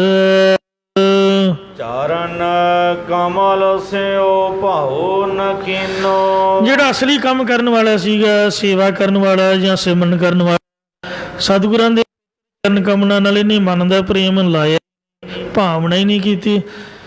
ਅਨੇਕਾਂ ਹੀ ਮਾਵਾਂ ਬਣਾਈਆਂ ਹੋਈਆਂ, ਅਨੇਕਾਂ ਹੀ ਭੈਣਾਂ ਬਣਾਈਆਂ ਹੋਈਆਂ ਨੇ। ਮਹਾਂਪੁਰਖਾਂ ਦਾ ਹੁਕਮ ਹੈ ਵੀ ਜੋ ਆਪਣੇ ਸਕੇ ਸੋਧਰੇ ਹੁੰਦੇ ਨੇ, ਤੇ ਇਸ ਵਾਸਤੇ ਇਹੀ ਮਰਜ਼ਾਦਾ ਗੁਰੂ ਘਰ ਦੀ ਕਹਿਣ ਮੁਤਾਬਕ ਤਾਂ ਗੁਰਮੁਖੀ ਬੋਲੀ ਤੇ ਸਤਿਕਾਰ ਵਾਲੀ ਬੋਲੀ ਬੋਲਣੀ ਹੈ, ਤੇ ਪਰ ਰਿਸ਼ਤੇਦਾਰੀ ਦੇ ਨਾਮ ਦੇ ਧੋਖਾ ਬੜਾ ਹੁੰਦਾ ਹੈ। ਇਸ ਵਾਸਤੇ ਸੋ ਬਹੁਤਾ ਜ਼ਿਆਦਾ ਖਲਾਰਾ ਨਹੀਂ ਪਾਉਣਾ ਹੈ। ਮਹਾਰਾਜ ਕਹਿੰਦੇ ਵੀ ਨਿਤਨੇਮ 'ਚੋਂ ਤਾਂ ਟਾਈਮ ਲੱਗਦਾ ਨਹੀਂ, ਤੇ ਮਿਲਣ ਦਾ ਟਾਈਮ ਕਿੱਥੋਂ ਲੱਗ ਗਿਆ। ਨਾਮ ਦਾ ਸੰਗਤ ਕੀਤੀ, ਸਤਿਪੁਰਖ ਤਤ ਬੇਤੇ ਸੰਗਤਾਂ ਦੁਆਰਾ ਸੱਚੇ ਪਰਮੇਸ਼ਰ ਨੂੰ ਮਨਾਇਆ, ਤੇ ਨਾ ਹੀ ਮਨ ਚਿਤ ਨਿਤਨੇਮ ਜਾਇਆ, ਉਹ ਤੁਰਿਆ ਫਿਰਦਾ ਰਿਹਾ। ਕਈ ਭੈਣਾਂ ਬਣਾਈਆਂ, ਕਈ ਮਾਵਾਂ ਬਣਾਈਆਂ, ਉਹਨਾਂ ਨੂੰ ਮੇਲ ਜੋਲ ਦੇ ਵਿੱਚ ਸਮਾਂ ਖਰਾਬ ਕਰਦਾ ਰਿਹਾ। ਸਤਿਪੁਰਖ ਮਨਾਇਓ। ਸਤਿਗੁਰਾਂ ਦੇ ਬਾਣੀ ਦੇ ਨਾਮ ਦੇ ਚਰਨ ਕਮਲ ਨਾਲ ਪ੍ਰੇਮ ਨਹੀਂ ਲਾਇਆ। ਸਤਿਪੁਰਖਾਂ ਨੂੰ ਮਨਾ ਕੇ ਸੰਗਤ ਦੇ ਕੋਲੋਂ ਕੋਈ ਚੰਗਾ ਉਪਦੇਸ਼ ਗ੍ਰਹਿਣ ਕੀਤਾ। ਤਾਵਤ ਕਉ ਤਾਵੈ ਬਹੁ ਭਾਂਤੀ। ਵਾਲੇ ਮਿਥਿਆ ਪਦਾਰਥਾਂ ਨੂੰ ਇਕੱਤਰ ਕਰਨ ਵਾਸਤੇ ਹਲਕਾਰਾ ਬਣ ਕੇ ਮਨ ਬਹੁਤ ਤਰ੍ਹਾਂ ਕਰਕੇ ਦੌੜਦਾ ਫਿਰਦਾ ਹੈ। ਤੇਲੇ ਬਲਦ ਪਰਮਾਇਓ। ਜਿਵੇਂ ਤੇਲ ਵਾਲੇ ਪੁਰਖ ਦਾ ਬਲਦ ਉਹਦੇ ਦੁਆਲੇ ਭਰਮਦਾ ਫਿਰਦਾ ਰਹਿੰਦਾ, ਅਰਥਾਤ ਜਿਵੇਂ ਤੇਲੀ ਬਲਦ ਨੂੰ ਕੋਲੂ ਨਾਲ ਜੋੜ ਕੇ ਅੱਖਾਂ ਦੇ ਖੋਪੇ ਬੰਨ੍ਹ ਦਿੰਦਾ, ਤੇ ਕੋਲੂ ਦੇ ਦੁਆਲੇ ਹੀ ਭਰਮਦਾ ਫਿਰਦਾ ਰਹਿੰਦਾ, ਸਮਝਦਾ ਕਿ ਮੈਂ ਕਈ ਮੀਲ ਸਫ਼ਰ ਤੈਅ ਹੋਵਾਂਗਾ। ਪਰ ਜਦੋਂ ਖੋਪੇ ਲਾਏ ਜਾਂਦੇ ਸਵੇਰ ਤਾਂ ਆਪਣੇ ਆਪ ਨੂੰ ਉੱਥੇ ਖੜਾ ਵੇਖਦਾ। ਇਸੇ ਤਰ੍ਹਾਂ ਇਸਤਰੀ ਪੁੱਤਰ ਆਦਿਕ ਪਰਿਵਾਰ ਰੂਪੀ ਤੇਲੀ ਜੀਵ ਦੇ ਮਨ ਰੂਪੀ ਬੈਲ ਨੂੰ ਸੰਸਾਰੀ ਵਿਹਾਰਾਂ ਰੂਪੀ ਕੋਲੂ ਨਾਲ ਜੋੜ ਕੇ ਅੱਖਾਂ ਦੇ ਮੋਹ ਦੀਆਂ ਪੱਟੀਆਂ ਖੋਪੇ ਬੰਨ੍ਹ ਦਿੰਦੇ। ਮਨ ਰੂਪੀ ਬਲਦ ਰੂਪੀ ਕੋਲੂ ਦੇ ਦੁਆਲੇ ਪਦਾਰਥਾਂ ਨੂੰ ਇਕੱਤਰ ਕਰਨ 'ਚ ਭਰਮਦਾ ਫਿਰਦਾ ਰਹਿੰਦਾ, ਤੇ ਸਮਝਦਾ ਕਿ ਮੈਂ ਇੰਨੇ ਪਦਾਰਥ ਇਕੱਤਰ ਕਰ ਲਏ। ਪਰ ਜਦ ਅੰਤ ਸਮੇਂ ਮੋਹ ਰੂਪੀ ਖੋਪੇ ਖੁੱਲ੍ਹ ਜਾਂਦੇ ਤਾਂ ਆਪਣੇ ਆਪ ਨੂੰ ਜਿਵੇਂ ਜਨਮ ਵੇਲੇ ਇਹ ਇਕੱਲਾ ਆਇਆ ਸੀ, ਉੱਥੇ ਇਕੱਲਾ ਵੇਖਦਾ ਹੈ। ਛੋਟੀ ਜਿਹੀ ਬਾਰੀ ਖੁੱਲ੍ਹਦੀ ਹੈ, ਉਹਦੇ ਅੱਗੇ ਹਨੇਰਾ ਹੀ ਹਨੇਰਾ, ਕੋਈ ਸਾਕ ਸੰਬੰਧੀ ਨਹੀਂ ਹੁੰਦਾ, ਕੋਈ ਭੈਣ ਨਹੀਂ, ਕੋਈ ਮਾਂ ਨਹੀਂ, ਕੋਈ ਪੁੱਤ ਨਹੀਂ, ਕੋਈ ਭਰਾ ਨਹੀਂ, ਇਕੱਲਾ ਆਇਆ ਤੇ ਇਕੱਲਾ ਹੀ ਤੁਰ ਗਿਆ। ਉਦੋਂ ਮੁੜ ਕੇ ਬੜਾ ਪਛਤਾਉਂਦਾ ਹੈ ਭਈ ਮੈਂ ਗੁਰਬਾਣੀ ਨੂੰ ਆਪਣਾ ਮਿੱਤਰ ਕਿਉਂ ਨਾ ਬਣਾਇਆ, ਇਕੱਤਰ ਕੀਤੇ ਪਦਾਰਥਾਂ ਸੰਬੰਧੀਆਂ ਨੂੰ ਖਾਲੀ ਖੜਾ ਵੇਖਦਾ ਹੈ। ਨਾਮ ਦਾਨ ਇਸ਼ਨਾਨ ਨ ਕੀਓ। ਅੰਮ੍ਰਿਤ ਵੇਲੇ ਸਾਰੀ ਵਡਿਆਈ ਚਾਰ ਇਹ ਮਾਨੇ ਨਾ ਹੀ ਅੰਮ੍ਰਿਤ ਵੇਲੇ ਉੱਠ ਕੇ ਪਰਮੇਸ਼ਰ ਦਾ ਨਾਮ ਜਪਿਆ ਤੇ ਨਾ ਹੀ ਕਿਰਤ ਕਰਕੇ ਗਰੀਬਾਂ ਨੂੰ ਦਾਨ ਦਿੱਤਾ। ਕਾਨੇ ਮਖ ਨਾ ਕੀਰਤ ਗਾਇਓ। ਤੇ ਮੁਖ ਮਾਤਰ ਵੀ ਪਰਮੇਸ਼ਰ ਦਾ ਰੂਪੀ ਜਸ ਨਹੀਂ ਗਾਇਆ ਹੈ, ਕੀਰਤਨ 'ਚ ਬੈਠਣਾ ਪਸੰਦ ਹੀ ਨਹੀਂ ਕੀਤਾ। ਅੰਨਾ ਝੂਠ ਲਾਏ ਮਨ ਤੋਖਿਓ। ਝੂਠ ਫਰੇ ਮਰਜ਼ੀ ਸੁਣ ਲਓ, ਝੂਠੇ ਅਰਥਾਂ 'ਚ ਲਾ ਕੇ ਮਨ ਬੜਾ ਪ੍ਰਸੰਨ ਰਿਹਾ। ਅਨੇਕ ਪਦਾਰਥਾਂ ਤੇ ਲੋਕਾਂ ਦੇ ਮਨਾਂ ਨੂੰ ਪਖੰਡ 'ਚ ਲਾ ਪ੍ਰਸੰਨ ਰਹਿੰਦਾ ਹੈ। ਬੁਝਿਓ ਅਪਨਾਇਓ। ਔਰ ਸਰੂਪ ਨੂੰ ਸਮਝਿਆ ਨਹੀਂ ਹੈ। ਕਬੀਰ ਅਵਰੇ ਕੋ ਉਪਦੇਸ਼ ਤੇ ਮੁਖ ਮੇਂ ਪਰ ਹੈ ਰੇ। ਰਾਨੀ ਰਾਖਦੇ ਖਾਇਆ ਘਰ ਕਾ ਖੇਤ। ਪਾਰ ਉਪਕਾਰ ਨਾ ਕਬਹੂ ਕੀਏ। ਦੂਜਿਆਂ ਦੇ ਭਲੇ ਕਾਰਜ ਵੀ ਕਦੇ ਕੋਈ ਚੰਗਾ ਨਹੀਂ ਕੀਤਾ। ਹੇ ਸਤਿਗੁਰ ਸੇਵਤ ਆਇਓ। ਨੂੰ ਇੱਕ ਹੋ ਕੇ ਤੇ ਦੂਤਾ ਰਤ ਸੰਗਤ ਗੋਸਤਾ। ਕਾਂਗਰੋ ਲੋ ਮੋਹੰਕਾਰ ਦੂਤਾਂ ਦੀ ਸੰਗਤ 'ਚ ਖਚਿਤ ਹੋ ਕੇ ਇਹ ਮਨ ਉਹਨਾਂ ਦੇ ਨਾਲ ਚਰਚਾ ਕਰਦਾ ਰਿਹਾ। ਜਿੱਥੇ ਬੈਠਾ ਜਿੱਥੇ ਖਲੋਤਾ ਬਸ ਕਾਮ ਦੀਆਂ ਕਰੋਧ ਦੀਆਂ ਵਿਕਾਰਾਂ ਮੋਹ ਗੱਲਾਂ ਕਰਦਾ ਰਿਹਾ। ਸੋ ਜਿੰਨਾ ਫੋਨਾਂ ਦਾ ਸਿਸਟਮ ਚੱਲਦਾ ਸਾਰਿਆਂ 'ਤੇ ਨਿੰਦਿਆ ਚੱਲਦੀ ਆ। ਕਿੱਥੇ ਉਹ ਸਭ ਤੋਂ ਵੱਡਾ ਝੂਠ ਹੋਈਦਾ ਆਖੀਦਾ ਬਾਹਰ ਹਾਂ, ਹੋਈਦਾ ਬਾਹਰ ਕਹੀਦਾ ਆਪਾਂ ਫਲਾਣੀ ਜਗ੍ਹਾ ਹਾਂ। ਸਭ ਤੋਂ ਜ਼ਿਆਦਾ ਨਿੰਦਿਆ ਫਲਾਣਾ ਕੀ ਕਰਦਾ, ਉਹਨੇ ਕੀਤਾ, ਕੀ ਹੋਇਆ, ਉਹ ਕੀ ਹੋਇਆ। ਤੇ ਜਿੰਨੀਆਂ ਲੜਾਈਆਂ ਝਗੜੇ ਮੋਹ ਆਦਿਕ ਜਿੰਨਾ ਵੀ ਖੇਡ ਇਹਨਾਂ ਗੱਲਾਂ ਕਰਕੇ ਹੀ ਹੈ, ਇਹਨਾਂ ਗੋਸ਼ਟਾਂ ਚਰਚਾ ਹੀ ਹੈ। ਅਤਵਾਰੋ ਮਦ ਮਾਇ। ਅਹੰਕਾਰ ਕਰਕੇ ਮਸਤ ਹੋ ਰਿਹਾ ਹੈ। ਨਾ ਚਾਹੁੰਦੇ ਹਾਰੋ ਬੇਨਤੀ ਸਾਧ ਸੰਗਤ ਹਾਰ।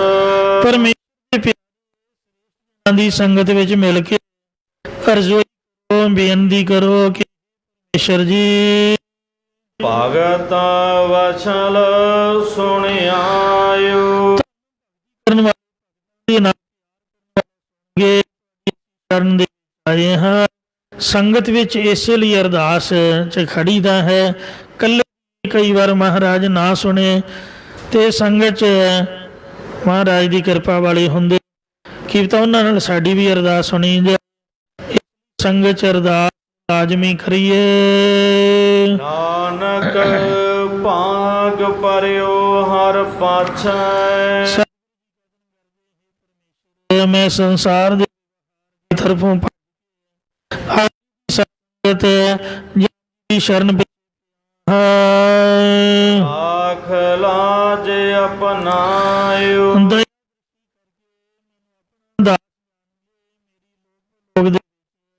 ਲੱਜੀ ਲਵੋ ਜੀ। ਇਹ ਕਰਨਾ ਵਿੱਚ ਬੇਨਤੀ ਹੈ। ਇਹ ਹੱਥੋਂ ਬੜੇ ਵੱਡੇ ਰਾਮਣ ਹੰਸ ਵਰਗੇ ਹਨ। ਮੇਰੇ ਤੇ ਗਰੀਬ ਦੀ ਨਿਮਾਣੇ ਨਤਾਣੇ ਦੇ ਇਹਨਾਂ ਤੋਂ ਬਚਾ ਕੇ ਆਪ ਦੀ ਸ਼ਰਨ ਵਿੱਚ ਮੈਨੂੰ ਰੱਖੋ ਜੀ। ਸੰਗਤ ਕਹਿ ਝੱਲੀ ਰੇ ਜਿਹੜਾ ਦੇ ਚੱਲ ਤੰਬੂ 'ਚ ਰਹਿੰਦਾ ਕੁਝ ਮਰਿਆਦਾ ਦੀ ਵਾਰ ਸੰਗਤ ਦੀ ਵਾੜ ਇਹਦੀ ਰੱਖਿਆ ਕਰਦੀ ਹੈ। ਗੁਰ ਕਾ ਸ਼ਬਦ ਰਖਵਾਰੇ ਚੌਕੀ ਚੌਗਿਰਦ ਹਮਾਰੇ। ਗੁਰੂ ਸਾਹਿਬ ਕਿਰਪਾ ਕਰਨ, ਭੁੱਲ ਚੁੱਕ ਮਾਫ ਕਰਨ, ਉਪਦੇਸ਼ ਹਿਰਦੇ 'ਚ ਵਸਾ ਦੇਣ ਜੀ। ਹਾਰੋ ਬੇਨਤੀ ਸਾਧ ਸੰਗਤ ਹਾਰ। ਭਗਤ ਵਸਲ ਸੁਣਿਆਇਓ। ਨਾਨਕ ਭਾਗ ਪਰਿਓ ਹਰ ਪਾਛੈ। ਰਾਖ ਲਾਜ ਅਪਨਾਇਓ। ਵਾਹਿਗੁਰੂ ਜੀ ਕਾ ਖਾਲਸਾ ਵਾਹਿਗੁਰੂ ਗੁਰੂ ਜੀ ਕੀ ਫਤਿਹ। ਰਾਮਗਲੀ ਮਹੱਲਾ ਤੀਜਾ। ਆਨੰਦ ਕੋ ਓੰਕਾਰ ਸਤਿਗੁਰ ਪ੍ਰਸਾਦ। ਆਨੰਦ ਭਇਆ ਮੇਰੀ ਮਾਏ ਸਤਿਗੁਰੂ ਮੈਂ ਪਾਇਆ। ਸਤਿਗੁਰ ਤਾਂ ਪਾਇਆ ਸਹਿਜ ਸੇਤੀ ਮਨ ਵਧਾਈਆਂ। ਰਾਗ ਰਤਨ ਬਰਵਾਰ ਭਰੀਆਂ ਸ਼ਬਦ ਗਾਵਣ ਆਈਆਂ। ਸ਼ਬਦੋ ਤੰਗ ਹਰਿ ਕੇ ਰਾਮਨ ਜਿਨੀ ਵਸਾਇਆ। ਕਹੇ ਨਾਨਕ ਆਨੰਦ ਹੋਵੇ ਸਤਿਗੁਰੂ ਮੈਂ ਪਾਇਆ। ਏ ਮਨ ਮੇਰਿਆ ਹਰ ਨਾਲ ਰਹੋ ਤੂੰ ਮਨ ਮੇਰੇ ਦੁਖ ਸਭ ਵਿਸਾਰਨਾ।